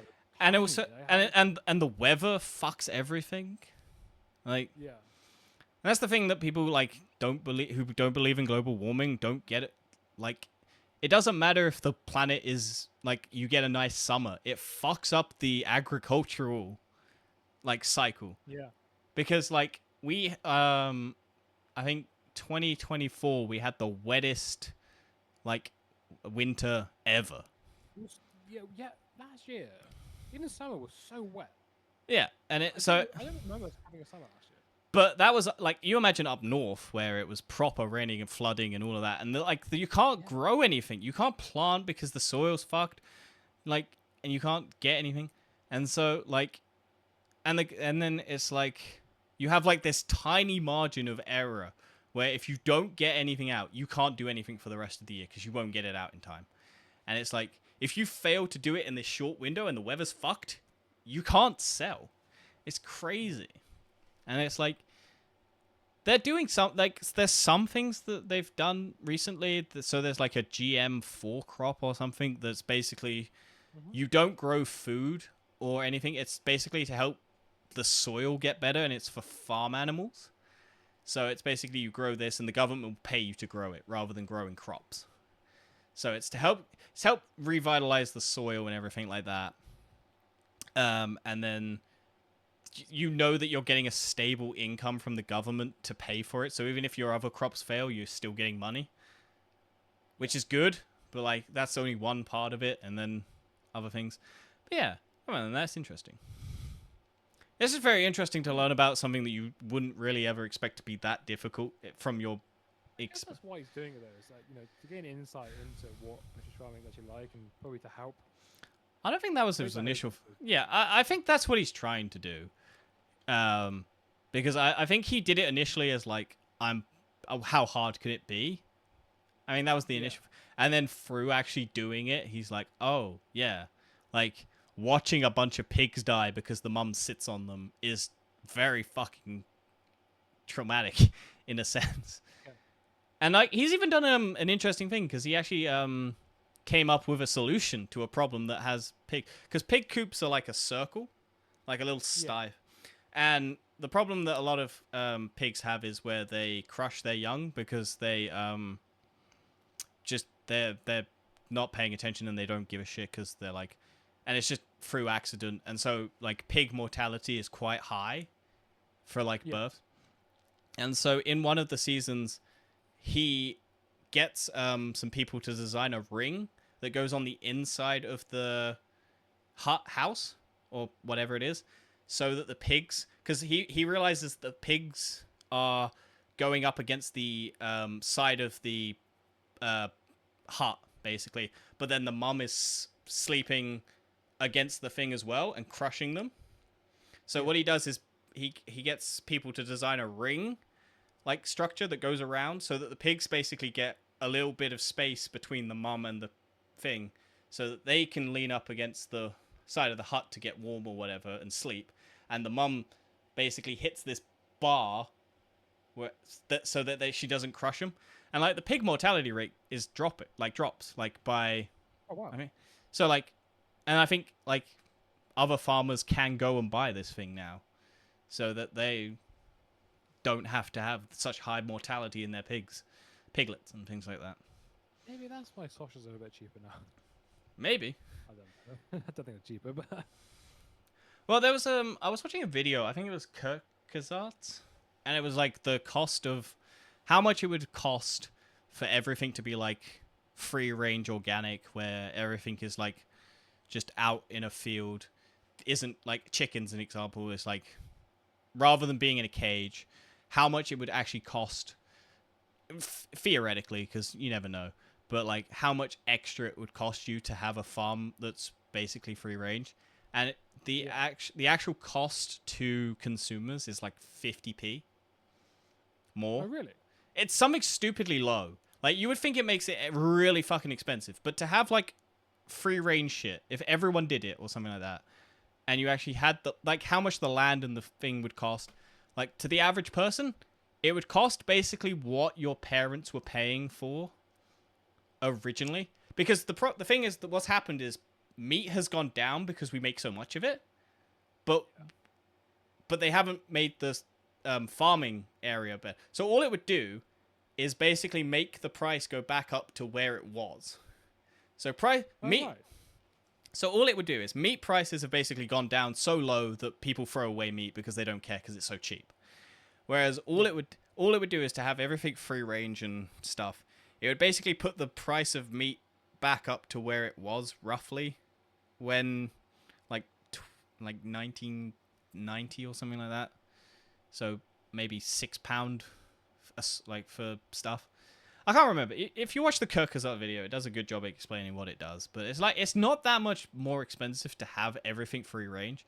It's just people's perception of how much it would. Yeah, it's just people's perception of how much it would cost is so fucked, and people don't care enough because they like cheap meat. Yeah. Like it's like, oh yeah, like people. I think if people did see like the quality of life for most animals, it would fucking change their mind. But even then, I think the cheapness makes it so appealing to people that they don't care. I mean, I think cost of living is a big thing for people, Oh yeah. and It would considering add, 50p, but that is also not including like that's also if the world's inflation rate for pay and people's paychecks went up, it wouldn't be a matter. It wouldn't matter. It's only because people's paychecks don't go up, except for the rich. no, the economy's fucked. We have no idea how to fix everything, and we're all living in a web of lies. Well, we do know how to do it, but we're not going to because it involves taxing the rich. Like Donald Trump, we'll get back to American politics, but the bill that they tried to pass, is going through Congress at the moment, adds to the dole or whatever it is, the inflation, the debt, the national debt, rather than reduces it, which is the whole thing he's trying to fucking do. But most of the reason why that is because the rich are getting massive tax breaks. It's mental. It's so fucking mental. Honestly. Oh yeah, it's the most corrupt thing in the world. Did you like he's got a $400 million jet from Qatar as his new Air Force One, which is so against the law. Like just inside a training. oh yeah, but like his I think saying that the stocks are doing well now, so we can't say that. well, have you seen the thing that Taco Trump or whatever it is? The thing Wall Street's basically calling him is Taco, because Trump always chickens out. As soon as the market tanks, he lets his tariffs go. So that's the thing. And there was like a news reporter who asked him about it, and he fucking flipped out because he's like, I'm super cool. I never back down. And then it's just like he had a fucking tantrum. And then he had like a mid break where he was talking about something else, and then he jumped back and he was like super pissed again, and he fucking goes, I'm super cool. I didn't fuck up everything. That's a very rude comment. Very rude question. It's like, it wasn't really a question, it was a statement, but sure. Like he's such a child. It's so weird. Yeah, it doesn't make sense. Why did anyone put him into power? I don't know. I don't get it. Why do you see him? I think, oh yeah, he's the lesser two. He's not the lesser two evils. He's a fucking melon. It's because there's this weird understanding of like power, or like it's the vote against the thing that you know, because that's what your idea of change is. So you're like this. It's the same thing with like Labour here. So we had the Tories, and everyone hated the Tories because they fucked up our country. And then so we got our elections, and then everyone voted Labour, and now everyone hates Labour because they're fixing all the shit that the Tories did. Not everyone voted Labour. They just got the majority of everyone else. Yeah, but people hate. They actually got the lowest votes in like for a majority ever. But everyone voted against the Tories. That's the thing. It wasn't that it wasn't. People didn't vote for Labour. It was against the Tories. They voted against the Tories. That was the thing. So everyone saw Joe Biden's administration because there was his stupid policies on the Israel-Gaza war and all of that. His economy didn't do great because he had to fix all of Trump's, but it was actually doing pretty well if you looked at it. And people don't know. So people just went, Joe Biden's shit. It's the same reason Donald Trump fucking lost. It's because Donald Trump was shit. People voted against him. Joe Biden was shit. People voted against him. Or voted against Kamala Harris because they didn't actually let her do anything until like 2 months before the election actually happened. So they had no chance because Americans are dumb and don't pay attention, so they didn't even know Kamala Harris was an option. Was most likely. And also woman. So like there's so much deep-seated shit in that country that just is broken. It's like a powder keg. You light a spark and it will just explode immediately. And then it will reset and then you'll just explode another powder keg. Like it's a chain reaction of just fucked. And people were like, well, Donald Trump will fucking rip it to the ground. Yeah, but they're forgetting how much effort it took to get there, that it is even relatively decent. Because you forget, like, they are ripping so many, like, human rights away from people. And it's like, it's so weird. And then you look at people and you go, they're just happy with Nazism. They're just happy with fascism. Like, and that's the thing. People are complacent. And that's how fascism rises. Because people just go, oh, well, it doesn't affect me. And then there's that poem about, oh, they came for these people. And then they came for these people. And I didn't stand up. And then they came for me and no one stood up. And it's like, it's, I can't remember what the poem's called, but it's, yeah, it's, that's the other thing with Andor, is Andor touches on that sort of stuff. Because there's, what was that show that you watched with that blonde lady that I can't remember the name of?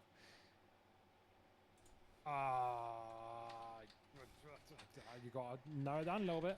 Hang on, I'll find her. This lady. The Stolen Girl. There you go. That thing. Ah, that's the one you were talking about that I watched. Yeah, so she's in it as a basically hired like Empire basically security enforcer, and Yeah. she's involved in basically a massacre, and she basically is the one behind a lot of it.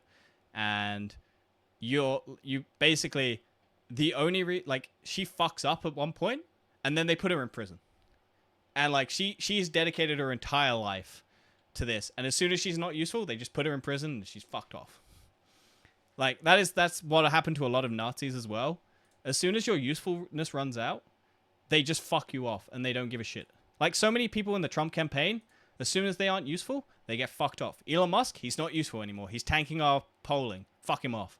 That My Pillow guy, the guy who was a big component of like the stolen election, fuck him off. He's not helpful anymore. Matt Gaetz, not helpful anymore. Fuck him off.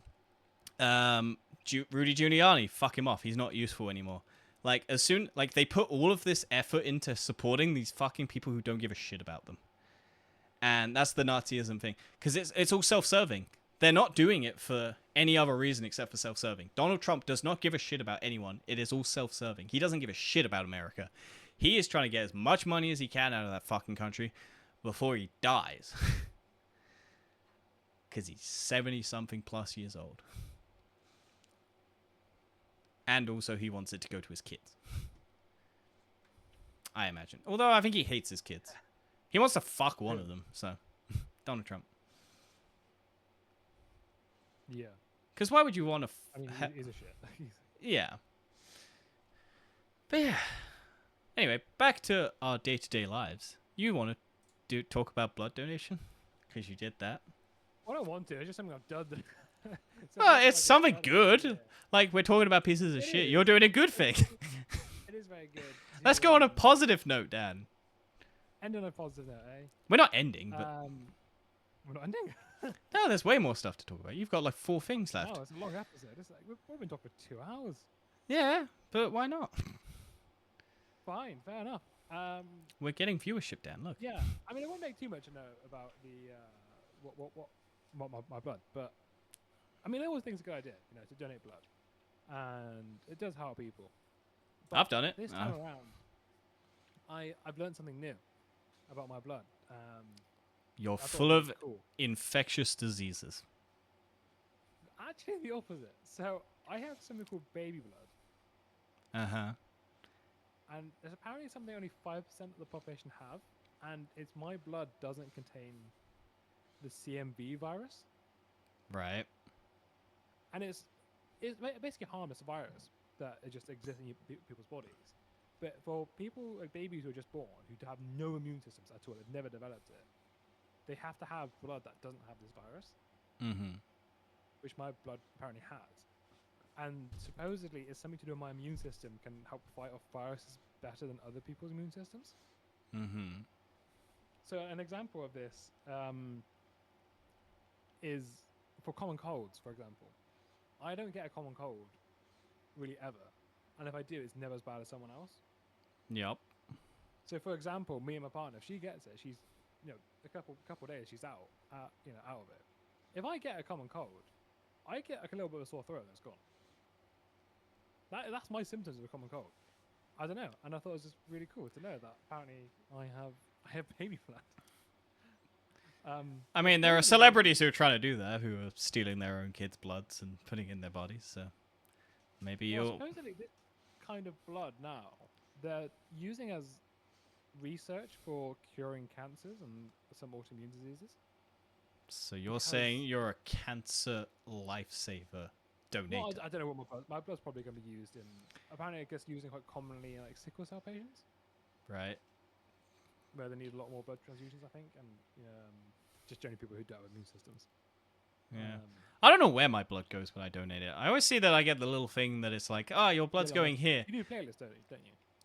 Yeah, no, I've done platelets. I've done the plasma thing, but Plasma, yeah. yeah, I've only done that once though because it's so difficult. Like I think the UK also had like a pause on it where you couldn't do it. I would do it, but it's just not convenient to go because you have to go into like London. It is long. Well, it's Because like you it's can't it's just an do it, hour it's like plus. you Yeah.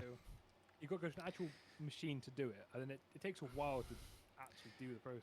Yeah, it was like an hour when I did it last time. Like the first time I did it was like an hour, and you kind of just sit there, and I had to go like quite a ways out of my way. And this was when I wasn't driving as well, so it was like, oh, because you can't drive there because you can't do anything with your arm after because you're not allowed to do heavy operating of machinery.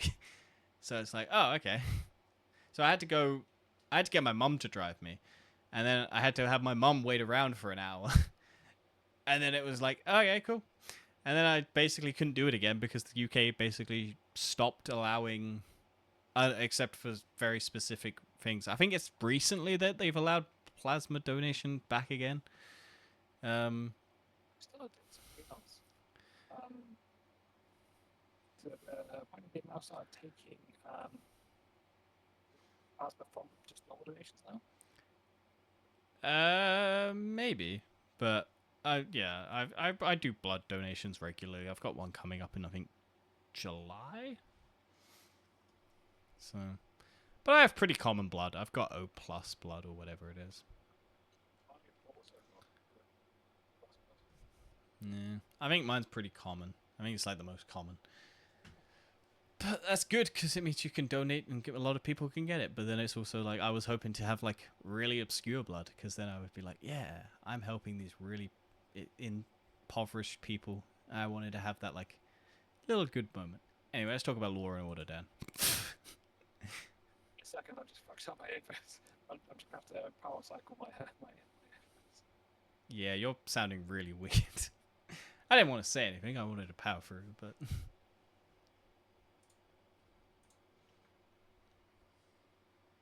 Whoa. It's so fucking hot in the UK. It's crazy. I'm standing here with. Recent audio, please. Yep. Sorry, I don't know. I apologize to our listeners. You're the one dealing with it. I'm not. It's just going in a stream. I don't have to edit the audio. You do. Right, there we go. Reset. Cool. Sorry about that one. I don't know what happened. I clicked a button on my computer and it just fucked up my whole audio system. I just heard constant robotic noise. I'm sure the audience loves it. We've had so many audio Yeah. issues where I ripped out my headphones so you couldn't hear anything. I don't know if you could still hear it, but I couldn't see anything. So I was just like, oh, your audio is not coming through. So yeah. Anyway, Law and Order, Dan, Yeah. Special Victims Unit. You've been watching I it. don't know. Me and my partner have been watching a lot of Law and Order. I don't know why we started watching it, but it's actually really enjoyable. Have you watched all other seasons of Law and Order? We started on season 5, which sounds obscure, but that's because that was the season that was in Netflix. You took my Mission Impossible approach of starting at the 5th one. Yeah. But yeah, that was kind of what was just the starting season. So we're on season 10 now. I think it was only 11. Mm-hmm. But I don't know. They're kind of addictive to watch. There's quite a few episodes. It's mainly about sort of rape victims and Pleasant. Oh, that's the thing. Andor quite has a useful. rape. Well, this is also the thing about Andor. It has a attempted rape moment in it. So, I think they, especially as guys, we don't really think about it. uh, well, there are people doing it. They're not thinking about it, but yeah. No, but I mean, like we don't We don't think think about. about the consequences of what other fuckwits are doing. No. Yeah, I mean, we I more mean that we can walk home safe at night most of the time. Yeah, we If do. you walk out on the street at midnight, you have, probably Yeah. like, not a second really thought about things. No, that's the privilege of being a straight white male. Yeah, but I don't know. It was kind of you when you're watching this kind of thing, and also talking about rape. I also watched British Horror Story Jimmy Savile. Well, you were gonna say you did a rape, but yeah. No, I watched that, and he is way worse than I ever realized he was. Oh yeah, he's a fucking monster. He was so bad. Do you know how many victims he had? I don't remember the exact number. It's like over a couple hundred, isn't it? It's like over 400. Yeah. victims came forward, Yep. and that's fucking mental. I thought it was like 30, And you think, look, the so BBC let it happen. and they did it twice. Cause you keep having people who do it. Yep. BBC. Because they're all. They're just ignorant. Yeah, it's They like just don't wanna know. Well, yeah, it's like the Diddy thing that are coming out. All the stuff that's coming out, like the baby oil and the fucking sex parties and all of that, and he'll just beat the shit out of you for no reason and make you fight another woman for his own pleasure. It's all like fucked. Like So fucked. it's a weird abuse of power because it's a power thing. Like Donald Trump's been involved in it all, and it's like it's just power play. It's people have a weird thing about power. It's like why. They do that. They've been touching it on the Special Victims Unit. I mean, don't get me wrong. I have no idea how similar it is to real life. Anything in terms of abuse, I got no idea. But No. I don't know. I think it's definitely good to just a ways of awareness of it, and I think just being more conscious of it I think just makes you. I think having awareness is good, but I also think you need to actually hit it at the root of the problem rather than just going, here it is. This is happening. I meant more like awareness of that someone you know could be being abused and you don't know. Oh yeah, you need to I don't know any women, so I'm good.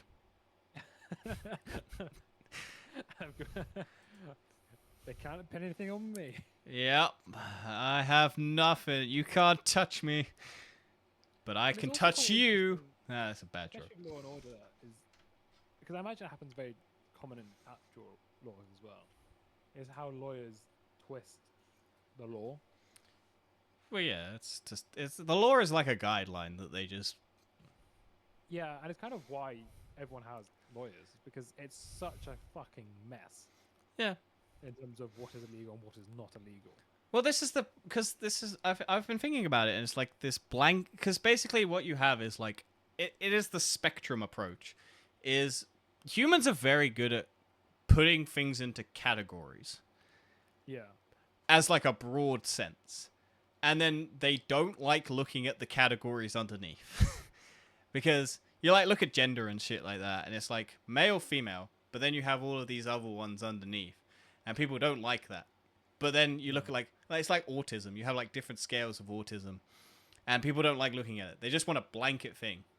Like that's the thing. People want just a blanket approach to the thing, but they don't like looking at all of the subcategories underneath. And it's all it is categorizing something. You don't have to be it.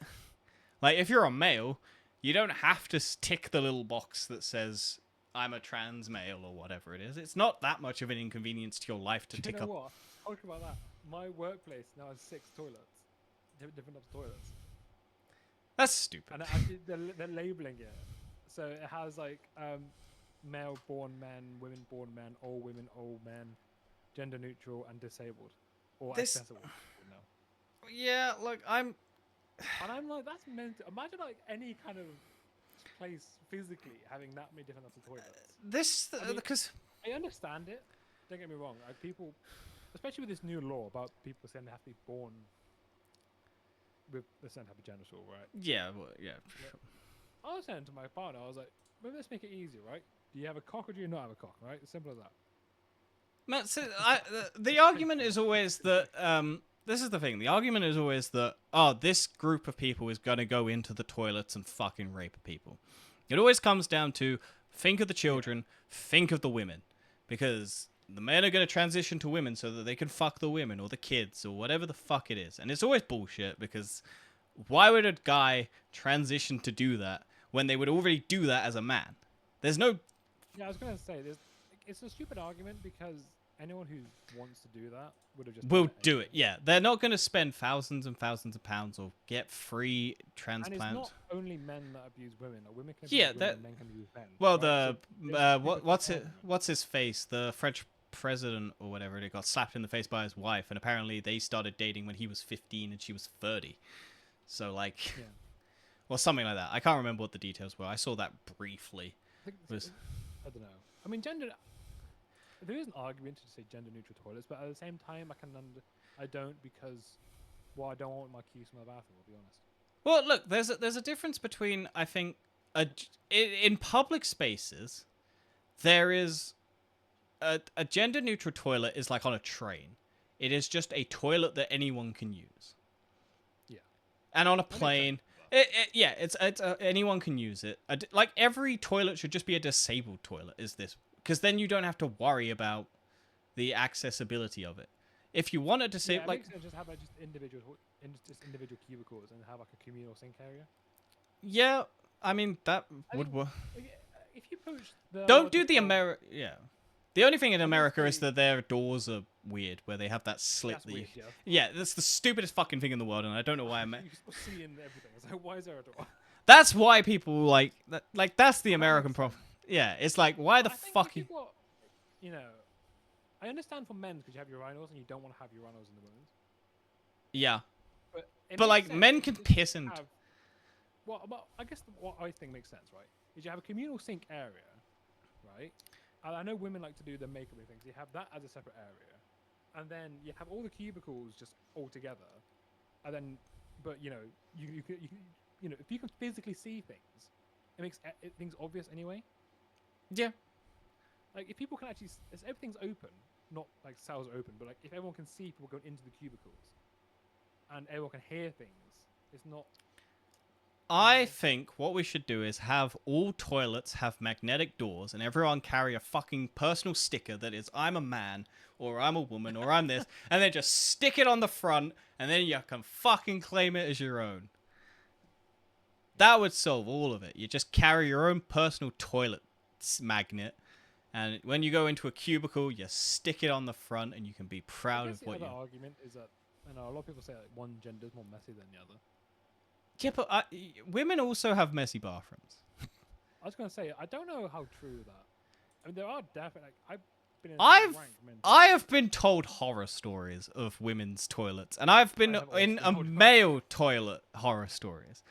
It's just drunk people. Yeah, that's true. If no one was drinking, people also no, because like the workplace cubicles I go to are also shit. It's just people don't have common decency. Like I'll be honest, my toilets at my work are the nicest toilets I've ever been in. mine are fucking gross because there are people who shit like and they just have a stench to them, and there's a women's one and there are 3 men, so it's like here's the women's, and it's all in the same changing room area. So we have technically a gendered changing room area, but it's not a changing room area. It's just so you can put your shoes and your fucking like you're not stripping naked. There's cubicles if you want to do that. Yeah. Like it's not like a doctor's office where like, but then again, like a doctor's office, people don't give a shit because they're trying to save lives. It's like you don't have time to care about genitals because you're trying to go and save someone's life when you're a doctor. You just want somewhere to go and it's fucking whatever it is. But like I understand like people's safety concerns, but so much of it is just they will do it anyway. You're not like this isn't gonna fix the issue.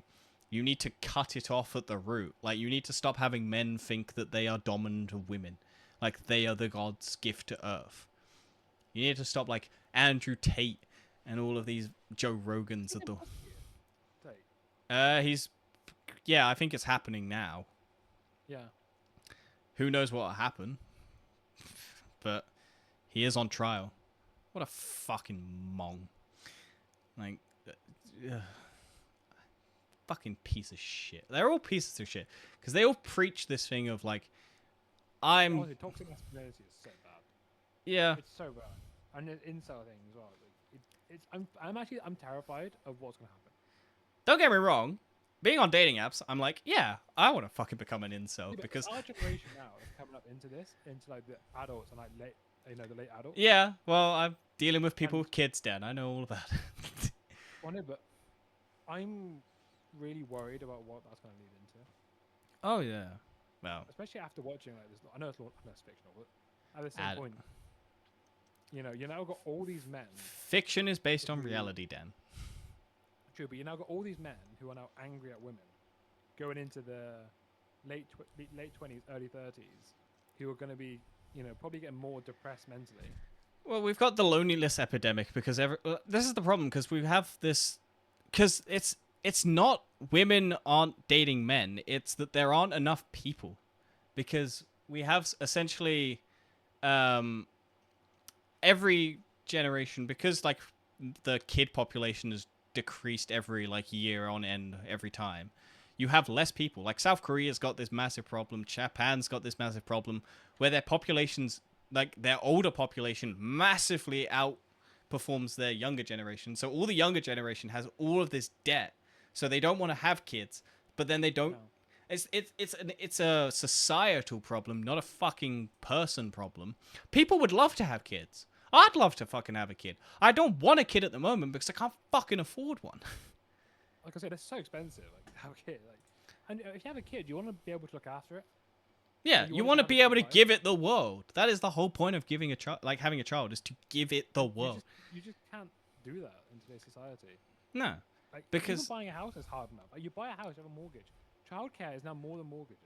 yeah, and like That shouldn't be the case. and so that's why couples don't have kids. But then it also causes down the line because humans don't have any foresight.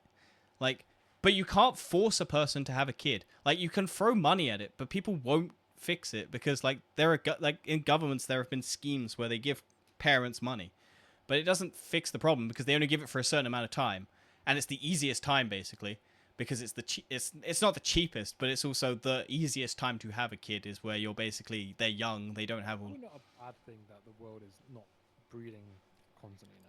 It's not in terms of an economic standpoint. It will fuck the economy because like South Korea's population, like their debt will massive, like the debts that people will have, like the UK will have massive debts, America will have massive debts, and then all of these countries where they have large populations of kids will also get all these fucking problems because their economies will also rapidly increase. Like India's rapid development of like becoming a superpower is much higher now, but they have a massive population problem in terms of what their future will be because as soon as they reach a point where they don't need to have kids because they're not dying because they don't need to, their quality of life is better, they will have the same thing repeat unless they fix it now. Like it's the problem that we don't fix anything, and it's like climate change. You're like, oh, it won't affect me, but it's not about fixing it for you. It's putting it in place to why not make it better. It's such a weird way to look at the world. Anyway, Diamond Heist. this was cool. And to be honest, I watched this documentary. It was kind of interesting. It was made by Guy Ritchie. Oh, okay. It's a documentary produced by Guy Ritchie. Interesting. Yeah. It was shot really well. And the bit I Well- thought most interesting, I didn't realize the O2 used to be called the Millennium Dome. And it was like You didn't know that? No. And it was like an expedition event. I didn't know any of that. And there was Wow. these people trying to steal basically the diamond that was in the Millennium Dome. God, you're so young. Well, I was born that year. The year that, yeah, well, sure. I would.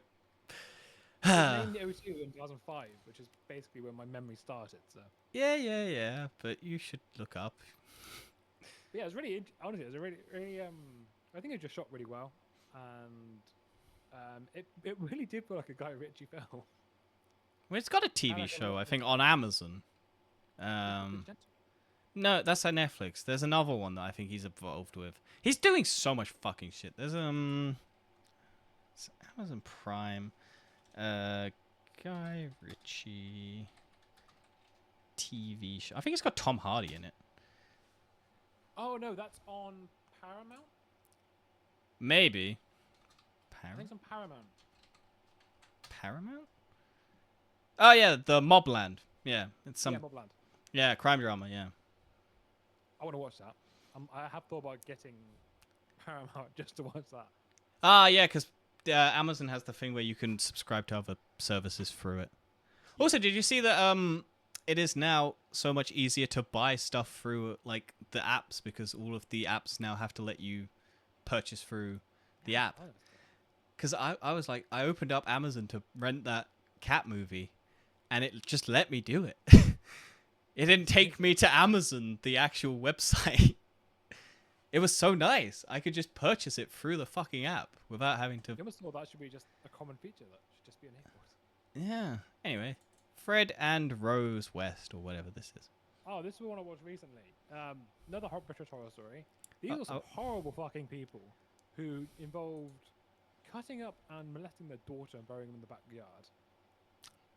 Mm-hmm. I think they killed like over 20 people who are confirmed, and they would apparently they would go out in a car with both of them as a married couple, and then bring someone back home, sexually abuse them, and do all sorts of things to them, and strangle them, and then bury them in their basement. Wonderful. Ooh, murder of 12. Literally fucked. So fucked. Yeah, there are fucked people in this world. And that's why. I don't know. I kind of like watching these things because I'm not aware of it in the first place. And I think, especially this one. This one is, I think, the nearest one to me, physically. Like next I've door, you were neighbors with them? You were having Well, common. no. I mean, it was in like, within an hour drive. Because most things you see are like in the US or. Oh, yeah. Or something Jimmy Savile. different. Yeah. Hold on, just that's not even basically. I love the Russell Howard story of he was like really wanted to get on Jimmy Savile's Fix It as a kid. And then he was like, thank fuck I never did that. Yeah. But I think he did meet him, and then he was just like, he didn't get molested or something. And he was like, oh, that sucks. I was a cute kid. I can't remember. It's They had some of the abusers talking about what happened to Jimmy Savile one, and it's actually really upsetting and traumatic. Because I would none of imagine. I know a lot of it came out after he died, but I think that was actually more of a coincidence because it was more to do with the internet being a rise of a thing then. Yeah, I'd imagine. And I mean, yes, I think it did propagate it more because everyone was saying how much of a great person he was when all these people who were molested were on the internet. Yeah. And then they were talking to each other. And I think that was the big thing of why he never got caught. Was because anyone he did abuse thought they were the only one. And Yeah. they saw how much of this public figure he was. Well, and that's how great he it's was. the same thing with the Me Too movement of like Hollywood, where you just basically it was a common thing to get molested or like touched up by Harvey Weinstein because he could make or break your career basically. Yeah, And then like yeah, it was fucked. It's the same with like Epstein and all. It's like it's so fucked, honestly. And don't know. I do think our generation's like a lot more aware of these sort of things anyway. yeah, there's still a lot know, of like blame the victim for not talking up earlier, but then I'm like, that's because you blame them. Like, don't get me wrong. If you're making You false, can't blame the victim for any of these things. Like they are psychologically, emotionally traumatized. they They also are some by in far the cases causes think of they are. everything. That in some cases they don't see it as a problem. Like they're like I think some of the people who like Michael Jackson maybe touched didn't see it as a thing because they're like, I liked this guy. Why wouldn't I?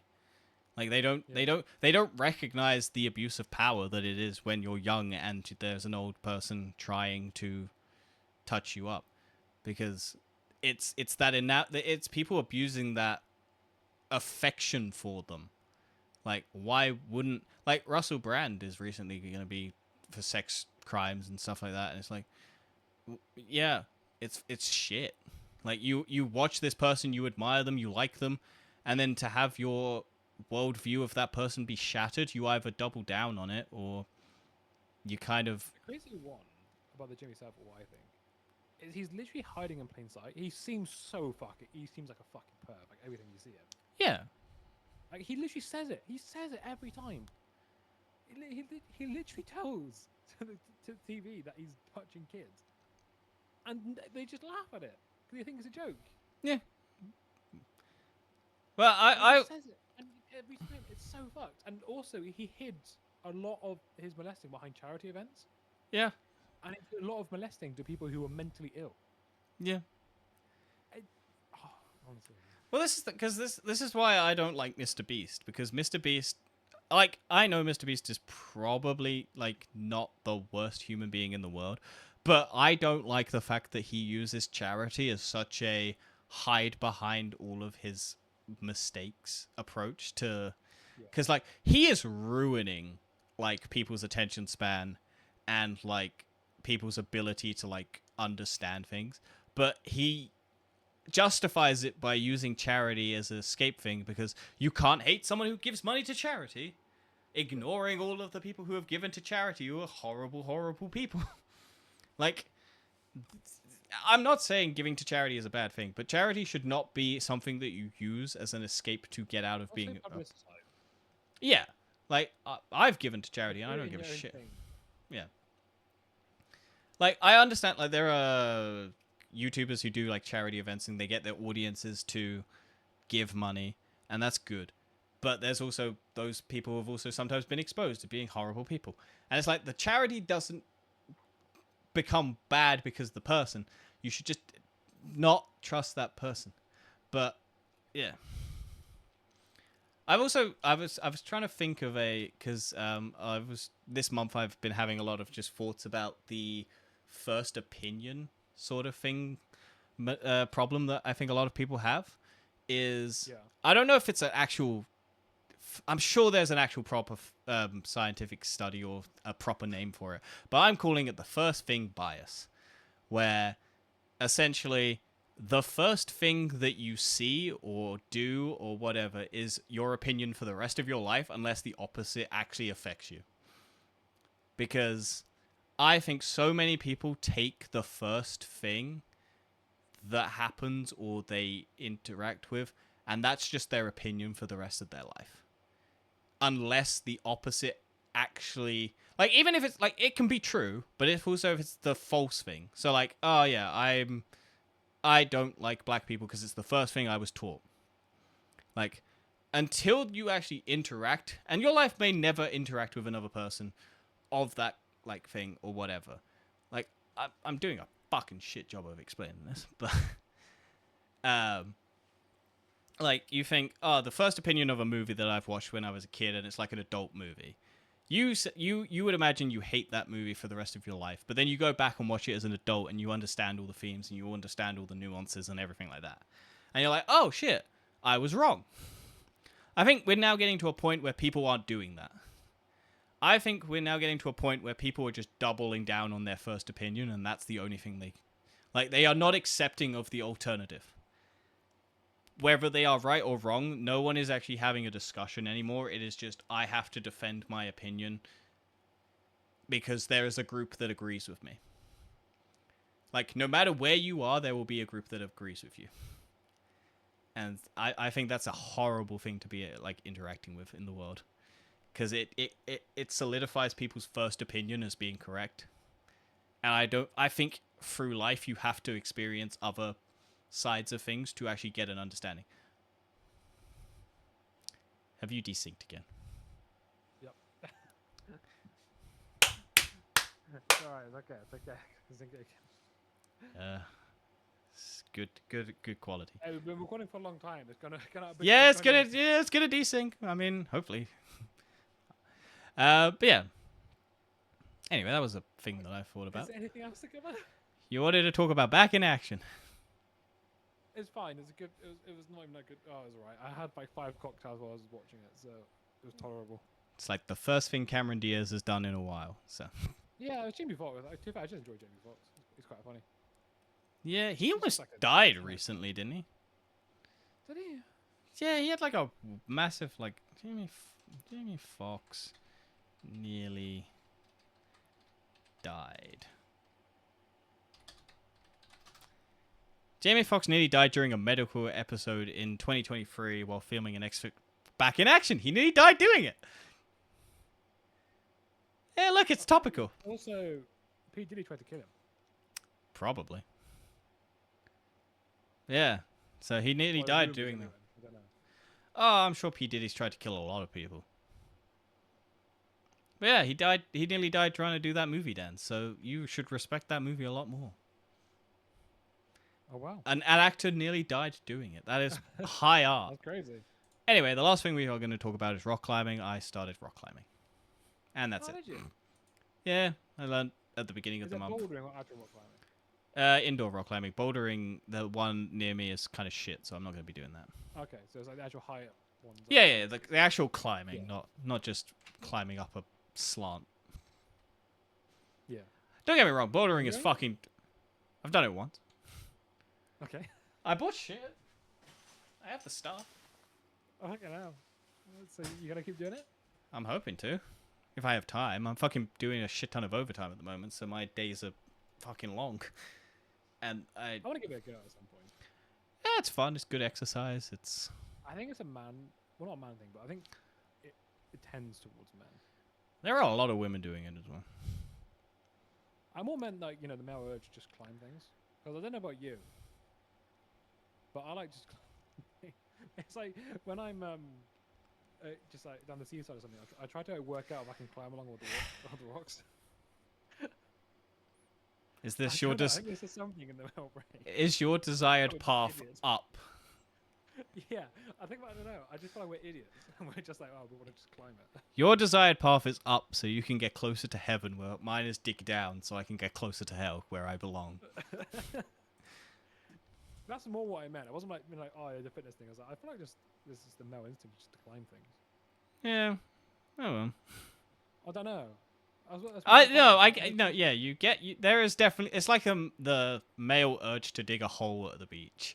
There's no reason behind it. I love that fucking news clip of the guy who thought a meteor had landed in the because there was a rock in a hole, and then there's a TikTok of just 3 or 4 men just digging a hole, and then there's this dude who's got this impassioned speech about how this is a meteor or whatever, and it was just 4 or 5 blokes just digging a hole like the day before.